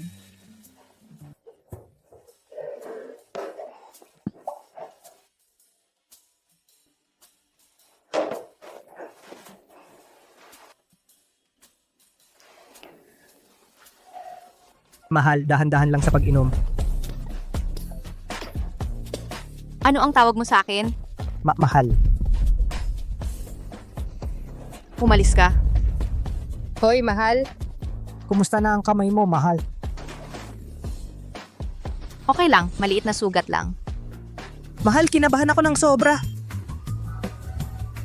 Guyanji, may sira ka ba sa ulo? Kung may sakit ka sa ulo, uminom ka ng gamot.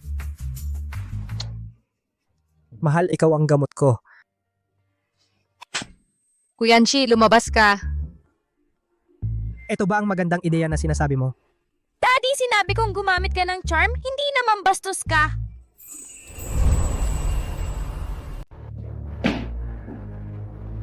May mood ka pa magtsaa dito. Ligtas na si Bai Moli. Hindi naman talaga siya namatay. Ang cute-cute niya, ang galing talaga. Kung hindi ako mabilis tumakbo, baka hindi na rin ako nakauwi. Isang batang 5 taong gulang kayang maging ganito kagaling? Ang galing niya, hindi ba't nasaksihan mo na yon? Kung malalaman ni Bai Moli at ni Guyanji na may anak pala silang babae nun, Yung maliit na yon, anak pala ni Bai Moli at ni Guyanji. mukha nga ang laki ng pagkakahawig niya kay Bai Moli. Talagang hindi pa niya oras mukhang ito na ang tadhana. Hindi dapat malaman nila ang nangyari 5 taon na ang nakalipas. Kung hindi, pupulbusin nila tayo. Alam ko na ang gagawin. Una, sundin ang orihinal na plano, sirain ang relasyon nila. Tapos talunin ng isa-isa. Kung ganon, si Fubao talaga ang anak ko na dinadalang tao ko ng 10 buwan at isinilang. Pero, paano ko wala akong maalala? Ang tanging naaalala ko ay sinabi sa akin ng doktor na baka hindi magiging maayos ang bata. Hay. Isang buong taon ng mga alaala, lahat nawala. Nung taon na yon, ano ba talaga ang nangyari? Huwag kang matakot, Mommy. Kapag nasa bundok na tayo, tiyak na may paraan si Master. Kasalanan ko lahat. Mahal, huli kitang nakita. Mahal, ang tagal kitang hinanap. Sino ka? Hindi mo na ako kilala? Ako to, si Dabao. Asawa ko siya, nagkakamali ka. Mahal, sinisigawan niya ako. Sinisigawan niya ako. Hindi kita kilala. Mahal, tulong, tulong. Mali ang kwartong pinasukan mo. Tulong, tulong. Mommy! Guyanshi, bitawan mo siya.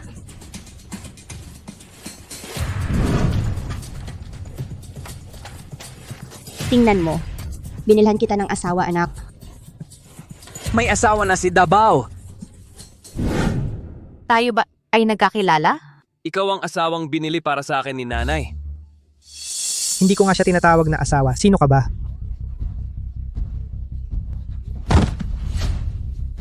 Siya ang asawa ko. Are, Dabao, bakit ka nandito? Kuya Yancy, Dabao, hindi naman siya nagsisinungaling, di ba? Nagpakasal si ate kay Dabao. Huwag mo sanang sisihin si ate. Masamang babae, anong ginagawa mo rito?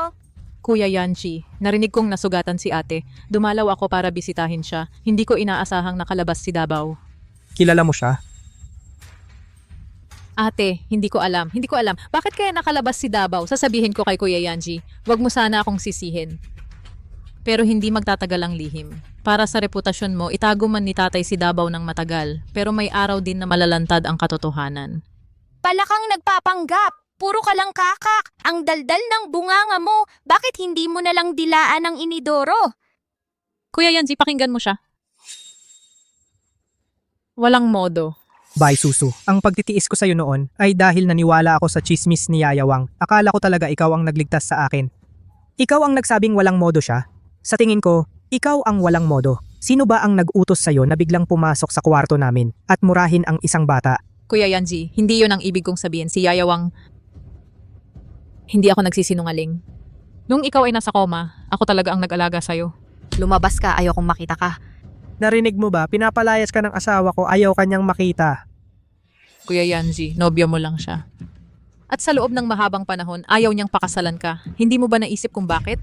5 taon na ang nakalipas nang mawala siya dahil may iba siyang kasama. Sa mga nakaraang taon, itinago namin sa Pamilya Bay ang katotohanan dahil natatakot kami na ang iskandalo niya ay makasira sa reputasyon ng Baishi Group. Bye, Susu. Paninirang puri. Pwede kitang ipakulong.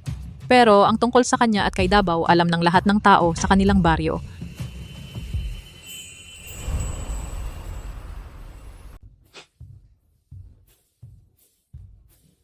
Isang ganito lang taong may konting sira sa ulo. Sa tingin mo ba maniniwala kami sa kanya? Dabao, nasaan ang ebidensya? Ilabas mo. Ilabas mo. Itsumaiting litrato ng asawa ko. Sabi ko ilabas mo. Hindi ko ipapakita sa inyo. Walang kwenta. Ang taong ito parang may konting naaalala ako. Mommy, ang masamang babae na ito halatang nagpapanggap at naninirang puri. Huwag kang makialam. Ako na ang bahala.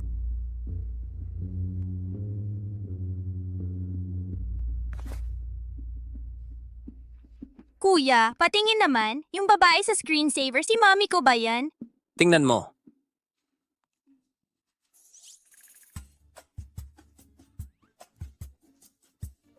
Kuya, parang sa tingin ko kamukha niya ito. Tingnan mo ang mga mata, ang mga labi, ang itsura. Pareho ba sa kanya?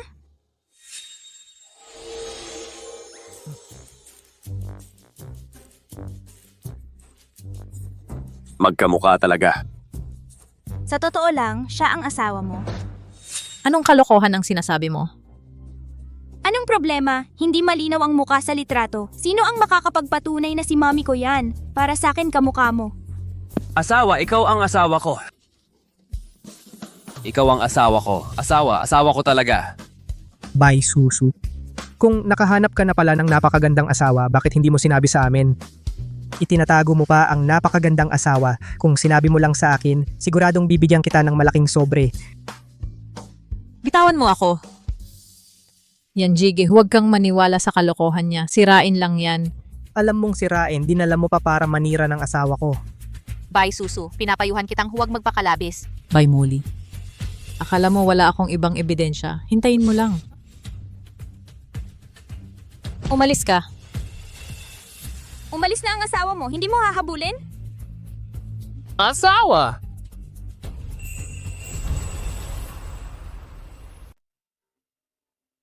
Yung tinatawag na Dabaw, parang may konting naaalala ako. Pero hindi ko talaga maalala. Si Bai Susu hindi basta-basta magpapadala ng tangang to para maggulo. Hula ko may backup plan talaga siya. Ayos lang. Nandito ako. Ako ang bahala sa kaligtasan ninyo. Nanay, ano ba talaga ang nangyari 5 taon na ang nakalipas? Kailangan pa rin nating umakyat sa bundok para mapawalang bisa ng mga master ang sumpa sa'yo. Saka mo lang malalaman. Bibi, pwede bang bumaba ang mga master? Gagastusan ko sila ng malaki. May kasunduan ng mga master. 7 taon silang magre-retiro sa bundok. Walang sino mang pwedeng bumaba. 5 taon na ngayon. Ganito na lang, kapag gumaling na ang nanay mo, sabay tayong aakyat sa bundok.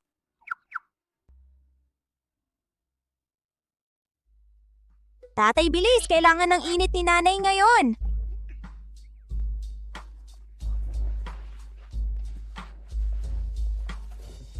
Magiging mainit ka na kapag isinuot mo ito. Halika. Tatay, dapat kang magpasalamat na nailigtas ka ng arranged marriage ng pamilya. Tingnan mo ang init-init sa kwartong ito. Giginawin ba ako? Mukhang mainit nga talaga. Boss Gu, Miss Molly, biglang kumalat online ang balita na 5 taon na ang nakalipas. Si Miss Molly ay nakipag-asawa at nagkaanak sa ibang lalaki. Lagana na ito ngayon. Si Bai Susu ang bilis kumilos.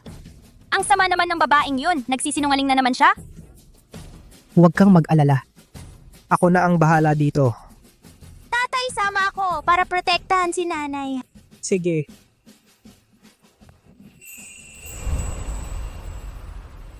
Halika kayong lahat. Halika tingnan ninyo. Halika. Sasabihin ko sa inyo. Halika kayong lahat. Ma, uwi na tayo. Tingnan mo ang itsura mong ito, walang kwenta. Yung nagtatrabaho dito, asawa mo yon. Kahit na yumaman man siya ngayon, mananatili siyang manugang ko. Dapat pa rin niya akong alagaan hanggang sa pagtanda ko. Dapat pa rin siyang magbigay sa'yo ng anak. Uwi na tayo, magagalit ang misis. Tumahimik ka, walang kwentang tao. Mga kasama, sasabihin ko sa inyo, ang presidente ng Baishi Group, manugang ko yan. 5 taon na ang nakalipas sa aming baryo. Nagpakasal sila. Pagkapanganak niya, tumakas siya. Ngayon, naging malaking presidente na siya. Ayaw na kaming kilalanin ng anak ko. Hindi pwede yon. Ayos lang yan, anak. Tumingin ka sa camera. Tingnan mo. Anong ginagawa ninyong napakarami dito? G-Bai, sabi po ng babaeng ito, ang anak ninyong si Bai Molly ay manugang niya. Ano po ba ang nangyari? Gusto sana naming itago ito dahil kahiya-hiya ito para sa pamilya Bay. Kahiya-hiya sa pamilya, hindi dapat ipagkalat. Hindi ko inaasahang malalaman ito ng lahat. Paumanhin talaga. Bata pa ang ate ko, 5 taon na ang nakalipas, hindi pa mature. Hindi ko alam kung paano napakasal siya sa taong itong si Dabaw. Narinig ko rin na nagkaanak sila. Ang aming pamilyang Bay ay patuloy na nagtatago ng sekretong ito. Talagang hindi na namin kayang itago. Ngayon ba ang halaga ng pagpapakalat ng maling balita ay napakababa na? Kuya Yanji, hindi ako nagsisinungaling. Sino ang nagsisinungaling? Totoo ang lahat ng sinasabi ko. Si Bai Molly ang manugang ko. At kasama ng anak kong si Dabaw, nagkaroon sila ng isang anak na babae. Masamang lola, kapag nagsinungaling ka, hahaba ang ilong mo.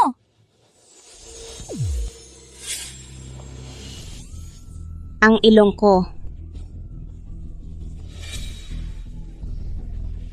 Haba na talaga. Kunan ninyo. Masamang lola, kung hindi ka magsasabi ng totoo, ang ilong mo ay magpapatuloy sa paghaba. Patuloy na hahaba. Sasabihin ko na, ako, tumanggap ako ng 30,000 piso. Sino ang nagbigay sa'yo ng pera? Ano ang ipinagawa sa'yo?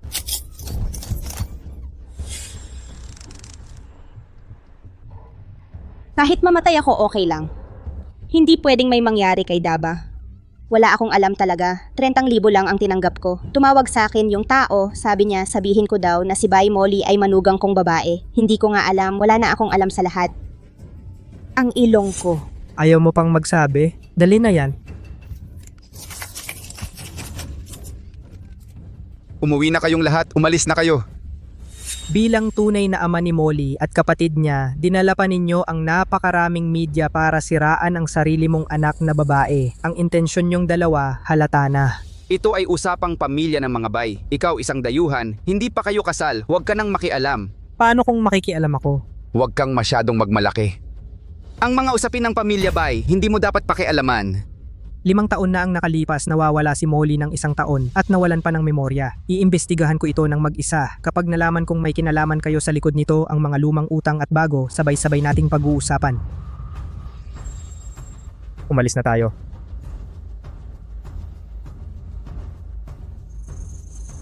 Anong gagawin natin? Kapag nalaman ni Guyanji, hindi niya tayo palalampasin. Kung ganon, tuloy-tuloy na natin. Daddy! Kapag gumaling na si Mommy, pumunta tayo sa bundok para hanapin ang mga master. Siguradong kaya ng mga master na ibalik ang memorya ni Mommy. Sige. Pagkatapos, malalaman na natin ang katotohanan. Daddy, Mommy, magkasama na kayo ng walang anumang problema sa hinaharap.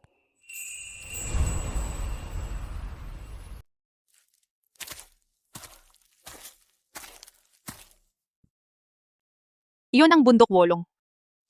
Natatakot ka ba? Hindi. Kahit anong mangyari? Nandito ako para sa'yo. 5 taon na ang nakalipas. Ako ang may kasalanan dahil hindi kita naprotektahan. Hindi mo kasalanan yon. Kung totoo ang sinabi ni na Bai Jianxiong at Bai Susu, ako na ang magsasabi na kanselahin ang kasal.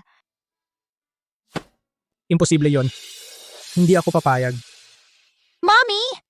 Maging matapang ka. Si Daddy, hindi man siya magaling sa emosyon pero halata namang mahal na mahal ka niya. Kahit anong mangyari, nandito kami ni Daddy para sa'yo. Para protektahan ka. Para protektahan ka. Molly, magtiwala ka ulit sa akin, okay? Sige. Para kay Xiaobao, kailangan ding maging matapang si Mommy. Tara na.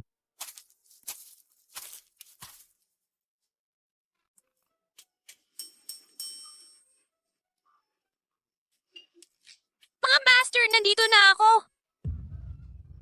Bumalik na ang maliit na demonyo ng gulo. Bumalik na ang maliit na demonyo ng gulo. Naku,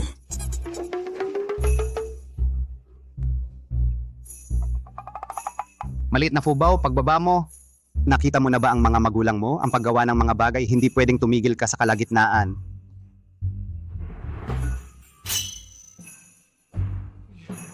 Lolo.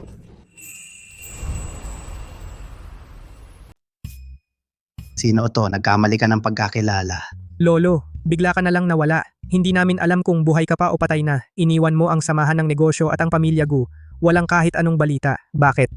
Pangalawa? Pangatlo? kayo na ang mag-usap. Isasara ko ang pinto. Lolo. Ginoo, nagkakamali ka yata ng pagkakilala. Ang matandang ito, Lolo, kahit maging abo ka pa, makikilala pa rin kita.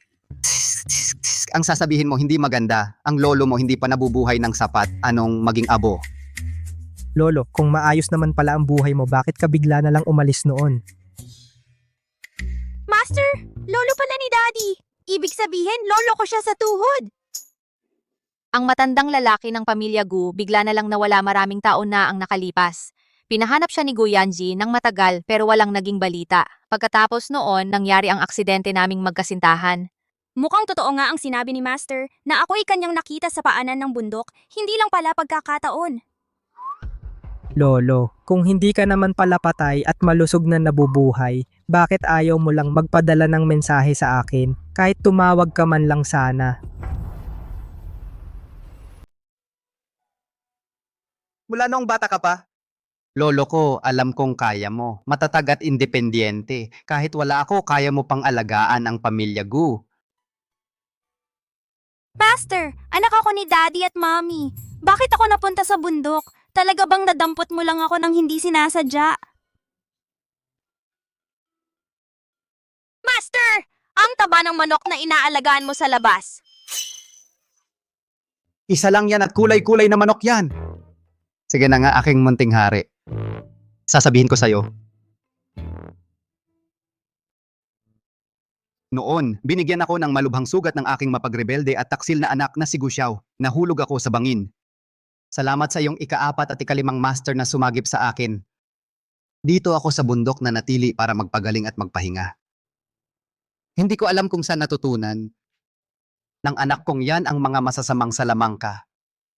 Lihim niya akong pinapatay. Pa, nagkamali ako. Alam ko na ang pagkakamali ko pa. Bigyan mo pa ako ng isa pang pagkakataon. Huwag mo akong palayasin sa pamilya Gu. Marami na akong beses na binigyan ka ng pagkakataon, pero hindi mo ito pinahalagahan. Nagpatayo ka ng kasino, gumamit ng salamangka para manakit ng tao, at ang mga pamamaraan mo ay napakasama.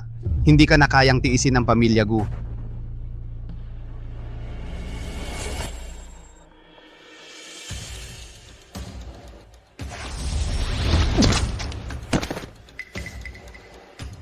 Matandang yan. Nagmakaawa na ako ng ganito. Ayaw mo pa rin akong patawarin. Huwag mong sisihin kung magiging brutal ako. Anak kang rebelde. Ginamit mo pa ang ganitong salamangka.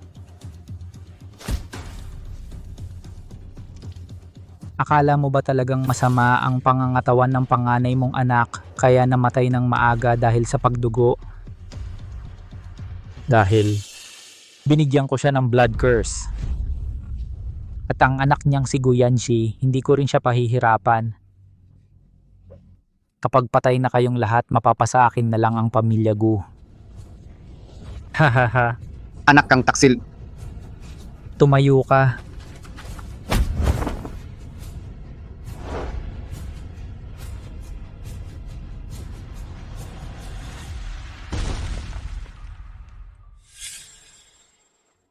Nahit ako ng death curse ng anak kong yan.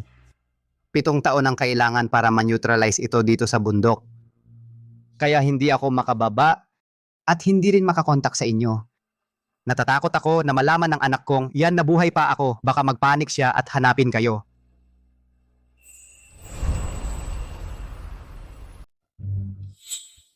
Galing sa maitim na estatwang yon. Ginamit ng taong iyon ang parehong paraan para kay tatay. Buti na lang, naalis ko na ang blood curse.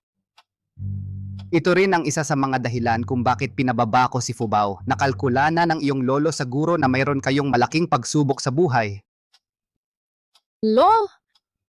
Pero si Fubao ay anak ko at ni Guyanji. Bakit siya nasa bundok? Noon, itinapon nila ang maliit na Fubao sa damuhan sa bundok. Ikaw ang nakahanap sa kanya at dinala mo siya sa akin nang hindi sinasadya.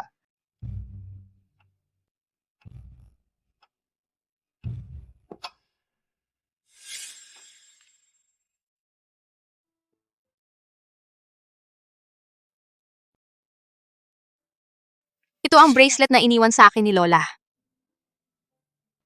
Pero bakit wala akong maalala? Master! Binigyan ng sumpa si nanay na nagsiyal sa kanyang mga alaala. Sa kakayahan ko, hindi ko ito maaalis. Kaya umakyat ako rito para humingi ng tulong. Ang walang utang na loob na anak na ito ay gumamit ng mahika para isil ang alaala ni Molly. Ngayon kailangan ang sama-samang lakas naming 5 para matanggal ito. Pero kung gagawin natin ito, tiyak na magkakaroon tayo ng backlash. Kapag ang walang utang na loob na ito ay nagtangka sa buhay ninyo, kami na mga matatanda ay wala nang magagawa. Mula ngayon, kayo na ang bahala sa sarili ninyo. Tatay, nanay, ako ang magpoprotekta sa inyo. Huwag kang matakot.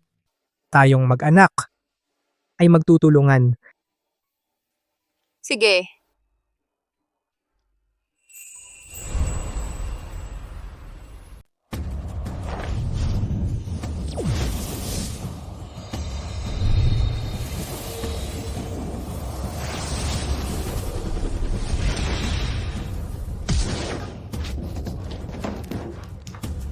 Guro! Ang masamang anak na ito, gumamit pa ng ganitong karumal-dumal na paraan. Guro. Fubao, ayos lang ang guro mo. Kapag gumaling na ang nanay mo, sumama ka sa tatay mo at pababa na ng bundok. Guro, ako na ang may iwan. Hindi kailangan ng guro mo na samahan ka, munting Fubao. Mas kailangan ka ng tatay at nanay mo.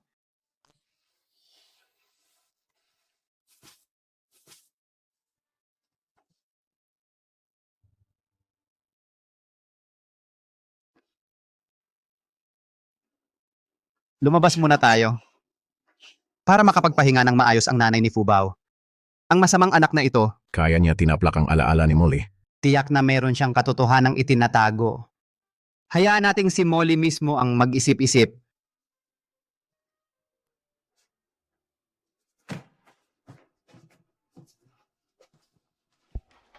Daddy, alagaan mo si Mommy.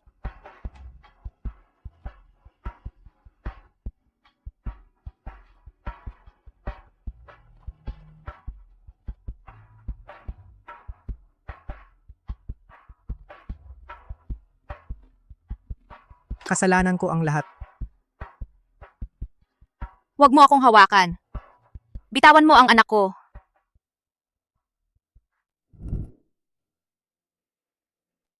Guyanzi. Doktor, kumusta na si Yanzi? Huwag kang mag-alala, stable ang vital signs niya, pero hindi tiyak kung kailan siya gigising. Ikaw, buntis ka. Kailangang alagaan mo ang sarili mo at huwag masyadong magpapagulo ng emosyon. Ang anak namin ni Yanji, ipagtatanggol ko siya.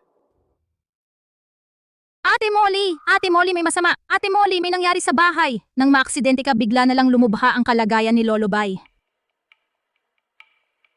Ngayon, kasama ng tatay mo si Bay Susu, nag-aagawan na sila sa mana. Hindi pa ako patay.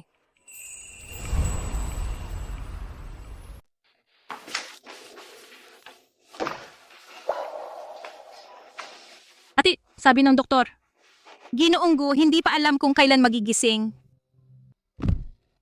Nawawala ang matandang lolo ng pamilya Gu tapos na-aksidente kami ni Yanji. Mabigat ang karamdaman ng lolo. Sina Bai Jianxiong at Bai Susu. Naglalaban para sa mana. Talagang hindi ito aksidente. Huwag kang mag-alala, Yanji. Titiyakin kong malaman ang totoo kung sino talaga ang may pakana nito sa amin. Talagang hindi ko sila palalampasin. Tay, hindi ba't sinabi mo na kapag namatay na si Lolo, mapapasa atin na ang pamilya, Bay? Sino ba ang mag-aakalang nag-iwan pala ng testamento yang matandang yan? Ibinigay ang Bay Group lahat ng shares kay Bay Molly. Paano ko malalaman na handa na pala siya?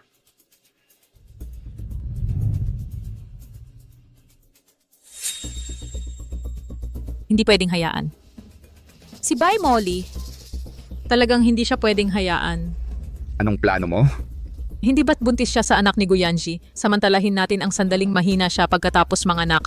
Humanap tayo ng lugar para ilipat siya. Itapon yung sanggol. Pagdating ng panahon, sasabihin natin, nawawala siya. Mabuti.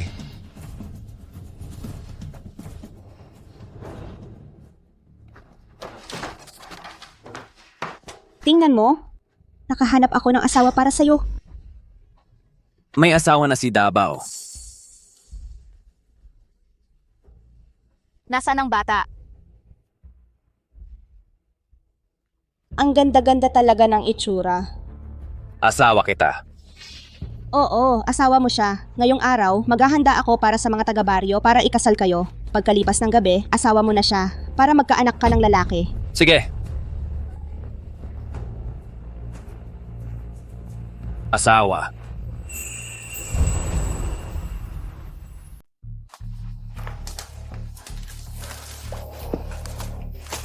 Nasaan ang bata? Nasaan ang anak ko? Yung naghatid sa'yo iniwan ng bata sa bundok. Dalhin mo ako roon. Bagong panganak lang ang anak ko. Mamamatay siya. Hindi. Ayaw ng nanay ko. Kanina mo sinabi na asawa mo ako. Kung ganon, sa akin ka ba makikinig? O sa nanay mo? Sa asawa. Dalhin mo ako roon, pero huwag na huwag malalaman ng sino man. Sige, tara na. Nasaan na ba?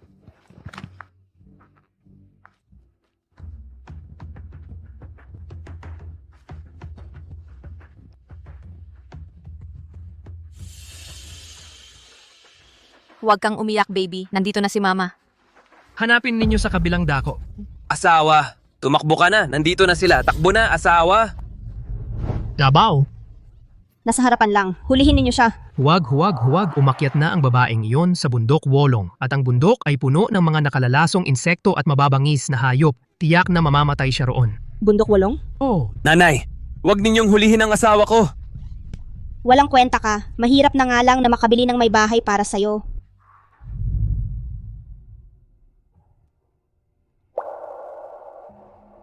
Lolo Gu,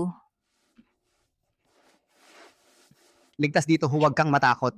Lolo Gu, may nangyari kay Yanji. Pagkatapos ng aksidente, 1 taon na siyang walang malay. Hanggang ngayon, hindi pa siya nagigising. Sayang lang, nasugatan ako ng walang utang na loob na anak kong si Guxiao. Kaya hanggang ngayon, hindi ako makababa. Delikado sa ibaba. Ngayon ang mga pamilya Bai at Gu ay napapaligiran ng mga kaaway. Nakikiusap ako, Lolo Gu, tulungan ninyong alagaan ang anak namin ni Yanji. Kahit mamatay man si Molly, kasama ni Yanji siyang mamamatay. Napakahina pa ng katawan mo. Pero kung wala ako, natatakot akong baka saktan nila si Yanji.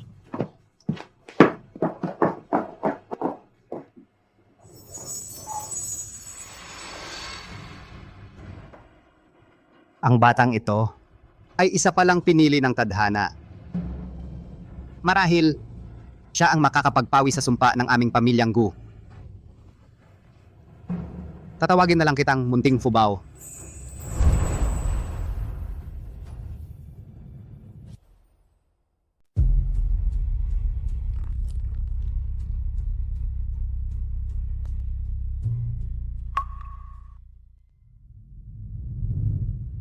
Molly, gising ka na.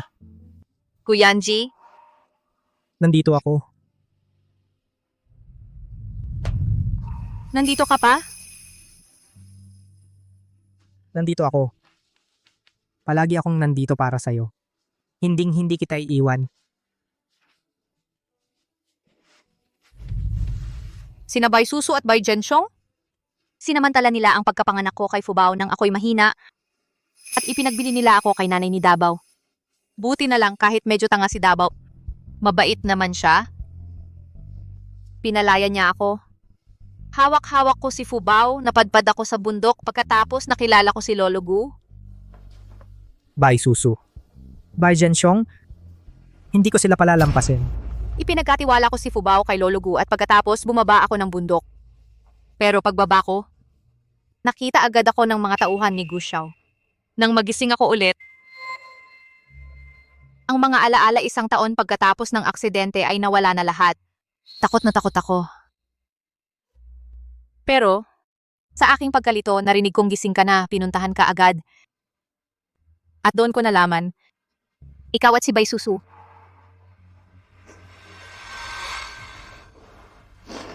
Pag-iisipan ko ngayon, lahat iyon ay sina Bai Zhenxiong at Bai Susu ang nagplano ng patibong sa atin. Inakit nila tayo, pinag-away tayo at nagtalo tayo. Ayos lang. Talagang hindi ko sila palalampasin. Muntik nang mamatay si Lolo Gu sa kanila. Muntik na tayong mamatay sa aksidente. Pagkatapos, ginulo pa tayo ng husto. Panahon na para gumante. Mabuti at gising ka na. Mabuti at gising ka na. Daddy, Mommy, tutulungan ko kayong lumaban sa mga masasama. Sige. Ang ating Fubao ay tutulungan si Mommy na lumaban sa mga masasama.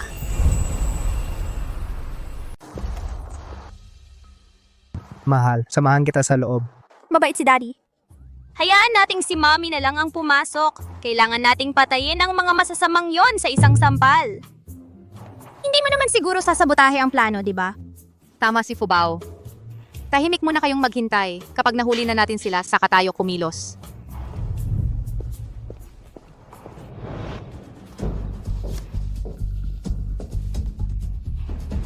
Ate, narinig kong sumama ka kay Fubao sa bundok para hanapin ang kanyang guro. Sino ba ang guro niya? Hindi mo naaalala, no? Molly.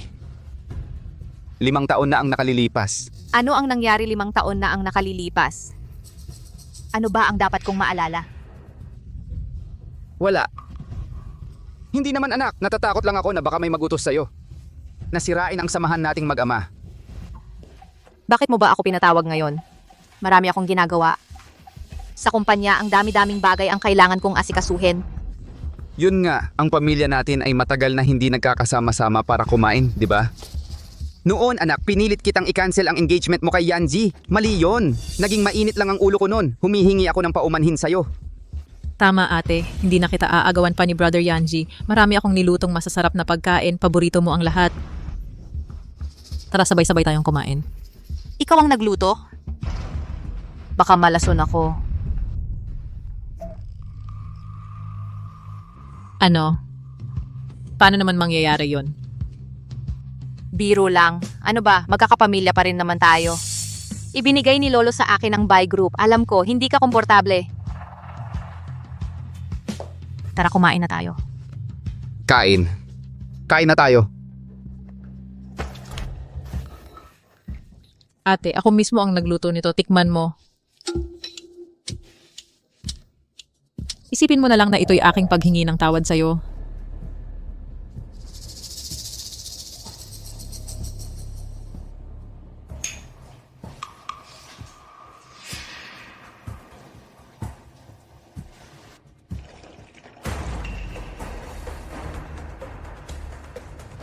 Masarap. Bye, Molly. Hindi na namin kailangan ang presensya mo. Pagkatapos mong kainin ito, maglakad ka ng maayos patungo sa kamatayan mo.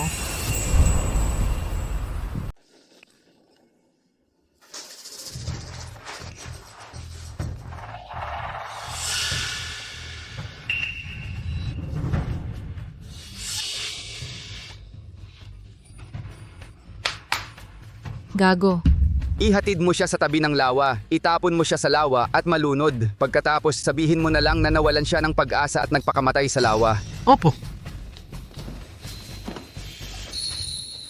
Sabi mo napuksan na natin si Bay Molly. E di ang mana niya. Mapupunta na sa atin lahat. Pagkatapos ang natitira na lang ay yung maliit na iyon at si Gu Yanji.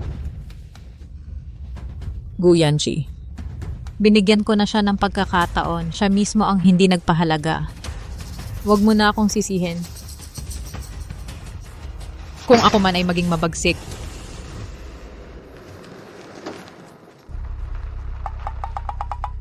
Yung antidote mo ba talaga epektibo ba yan? Huwag kang mag-alala, Daddy. Hindi ko hahayaang may mangyari sa Mommy. Asawa ko yan ah. Hindi naman sinabi ni Mommy na pakakasalan ka niya. Ikaw? Nandyan na.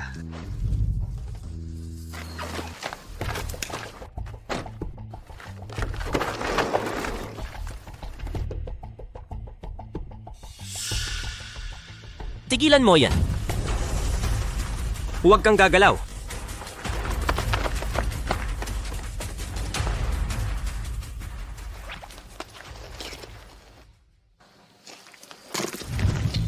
Tara na, tara na. Bye, Susu. Bye, Jenshong. Ngayon, kumpleto na ang ebidensya ninyo sa pagpatay. Wala na kayong takas. Honey, okay ka lang ba? Okay lang ako. Salamat sa antidote ni Fubao. Mommy, panahon na para hulihin ang masasamang tao. Tungkol naman kay Gu Xiao, kailangan mong magdobleng ingat. Mahirap siyang kalaban. Huwag kang mag-alala, hindi kita hahayaang maging balo. Tumahimik ka na. Tumahimik ka na. May sasabihin ako sa inyong lahat ng isang malungkot na balita, si Molly. Dahil sa nangyari 5 taon na ang nakalipas, laging nalulungkot siya. Kagabi siya. Tumalon siya sa lawa at nagpakamatay. Ano? Totoo ba yan? Hindi na naagapan. Hindi pwede yon. Pinagkait ko ang balita dahil takot ako na maapektuhan ang buy group. Hindi ko inakala na ganito. Pag-iisip ang ate ko. Paano nangyari yon? Boss Bai, paano siya magpapakamatay? Ano ba talaga ang nangyari? Magpaliwanag ka? Mula ngayon, ako at si Susu, ang opisyal na mamamahala sa buy group.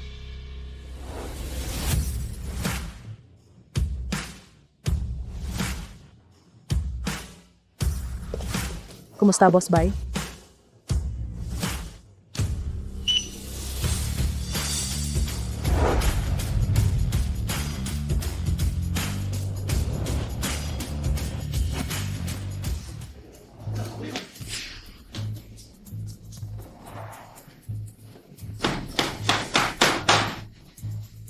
Ano?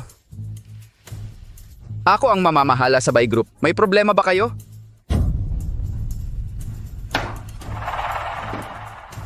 Sino ang may problema? Sabihin nyo ngayon. Ako may problema ako.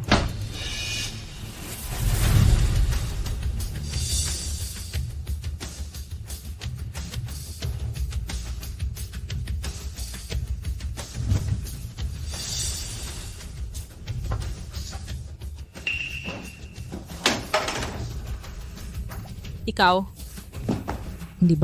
Hindi ba't patay na ako, di ba? Paano ito nangyari? Momoli? Tatay, akala ko may nangyari sa'yo. Mabuti naman at wala kang nangyari. Umuwi na tayo at doon tayo mag-usap. Umuwi tayo at mag-usap. Umuwi. Sa tingin ko mas mabuting kausapin mo sila.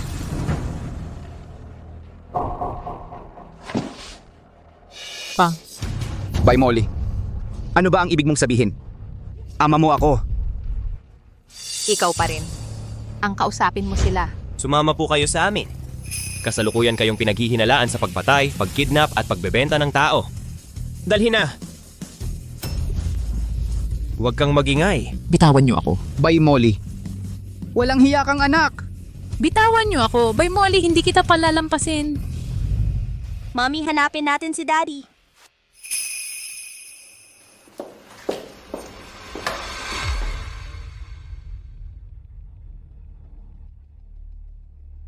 Nandito ka talaga. Nasaan si Lolo? Gusto mo talagang malaman kung nasaan siya. Ilang taon nang nawawala si Lolo, Tito. Wala ka bang pag-aalala? Siyempre nag-aalala ako. Mahal na mahal ka niya. Natatakot ako. Natatakot ako na mag-isa siya sa ilalim. At malungkot. Ikaw na lang. Mabuti. Ang sumama sa kanya.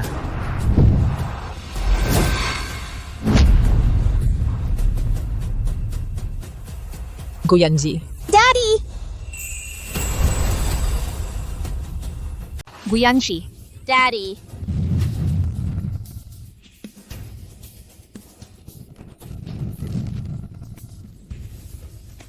Fubao.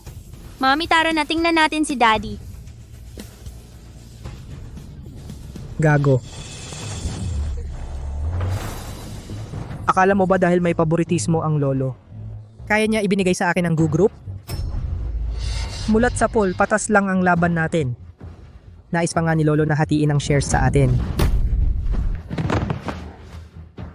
Nang maglaon, napagtanto ni Lolo na masama ang intensyon mo. Kaya niya ibinigay sa akin ang kumpanya. Ang matandang yon, paborito ka talaga. Ang Goo Group, dapat talaga lahat ay akin. Lahat ay akin. Gu Xiao. Sina Bai Susu at Bai Jianxiong, pagkatapos mahuli, isinumbong na nila lahat ng masamang ginawa mo. Lahat inamin nila. Nasa daan na sila papunta rito. Hindi ka na makakatakas.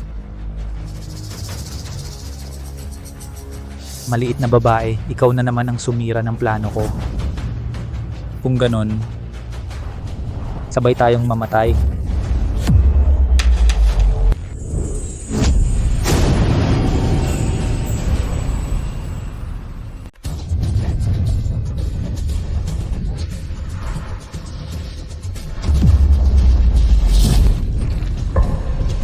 Fubao. Fubao. Daddy, dali, ilabas mo si Mommy. Hindi ko na kaya. Fubao. 5 taon na ang nakalipas, hindi kita naprotektahan ng mommy. Ngayong pagkakataong ito, protektahan kita ng mommy. Mahal, alagaan mo ang ating anak. Mahal kita.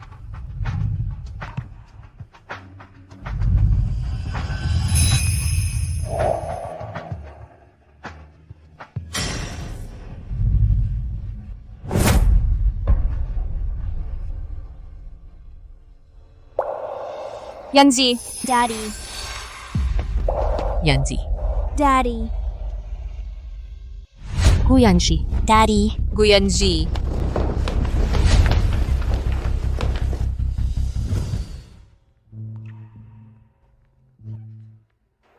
Mommy, kinalkula ko na. Magiging okay lang si Daddy.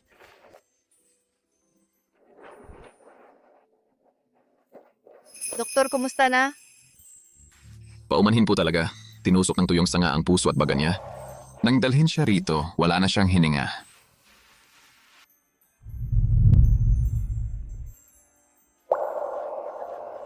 Guyanshi.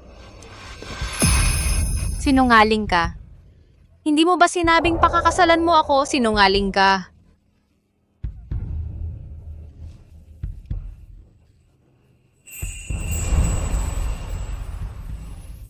Guyansi, hindi ba't nangako ka na pakakasalan mo ako? Sumasang-ayon ako sa'yo. Gising ka na, please.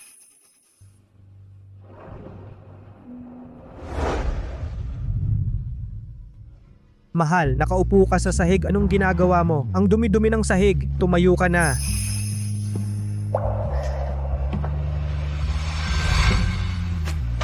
Hindi ka pala patay. Hindi ako patay. Si Gu Xiao ang namatay. Marami siyang kasalanan. Hindi na nakatiis ang langit.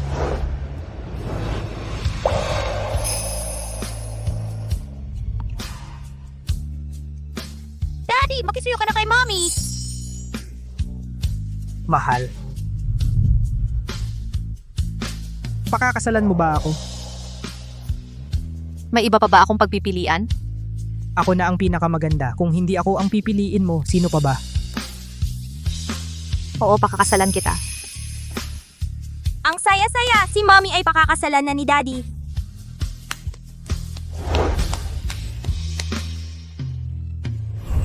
Wala si Little Fubao, ang sarap ng buhay.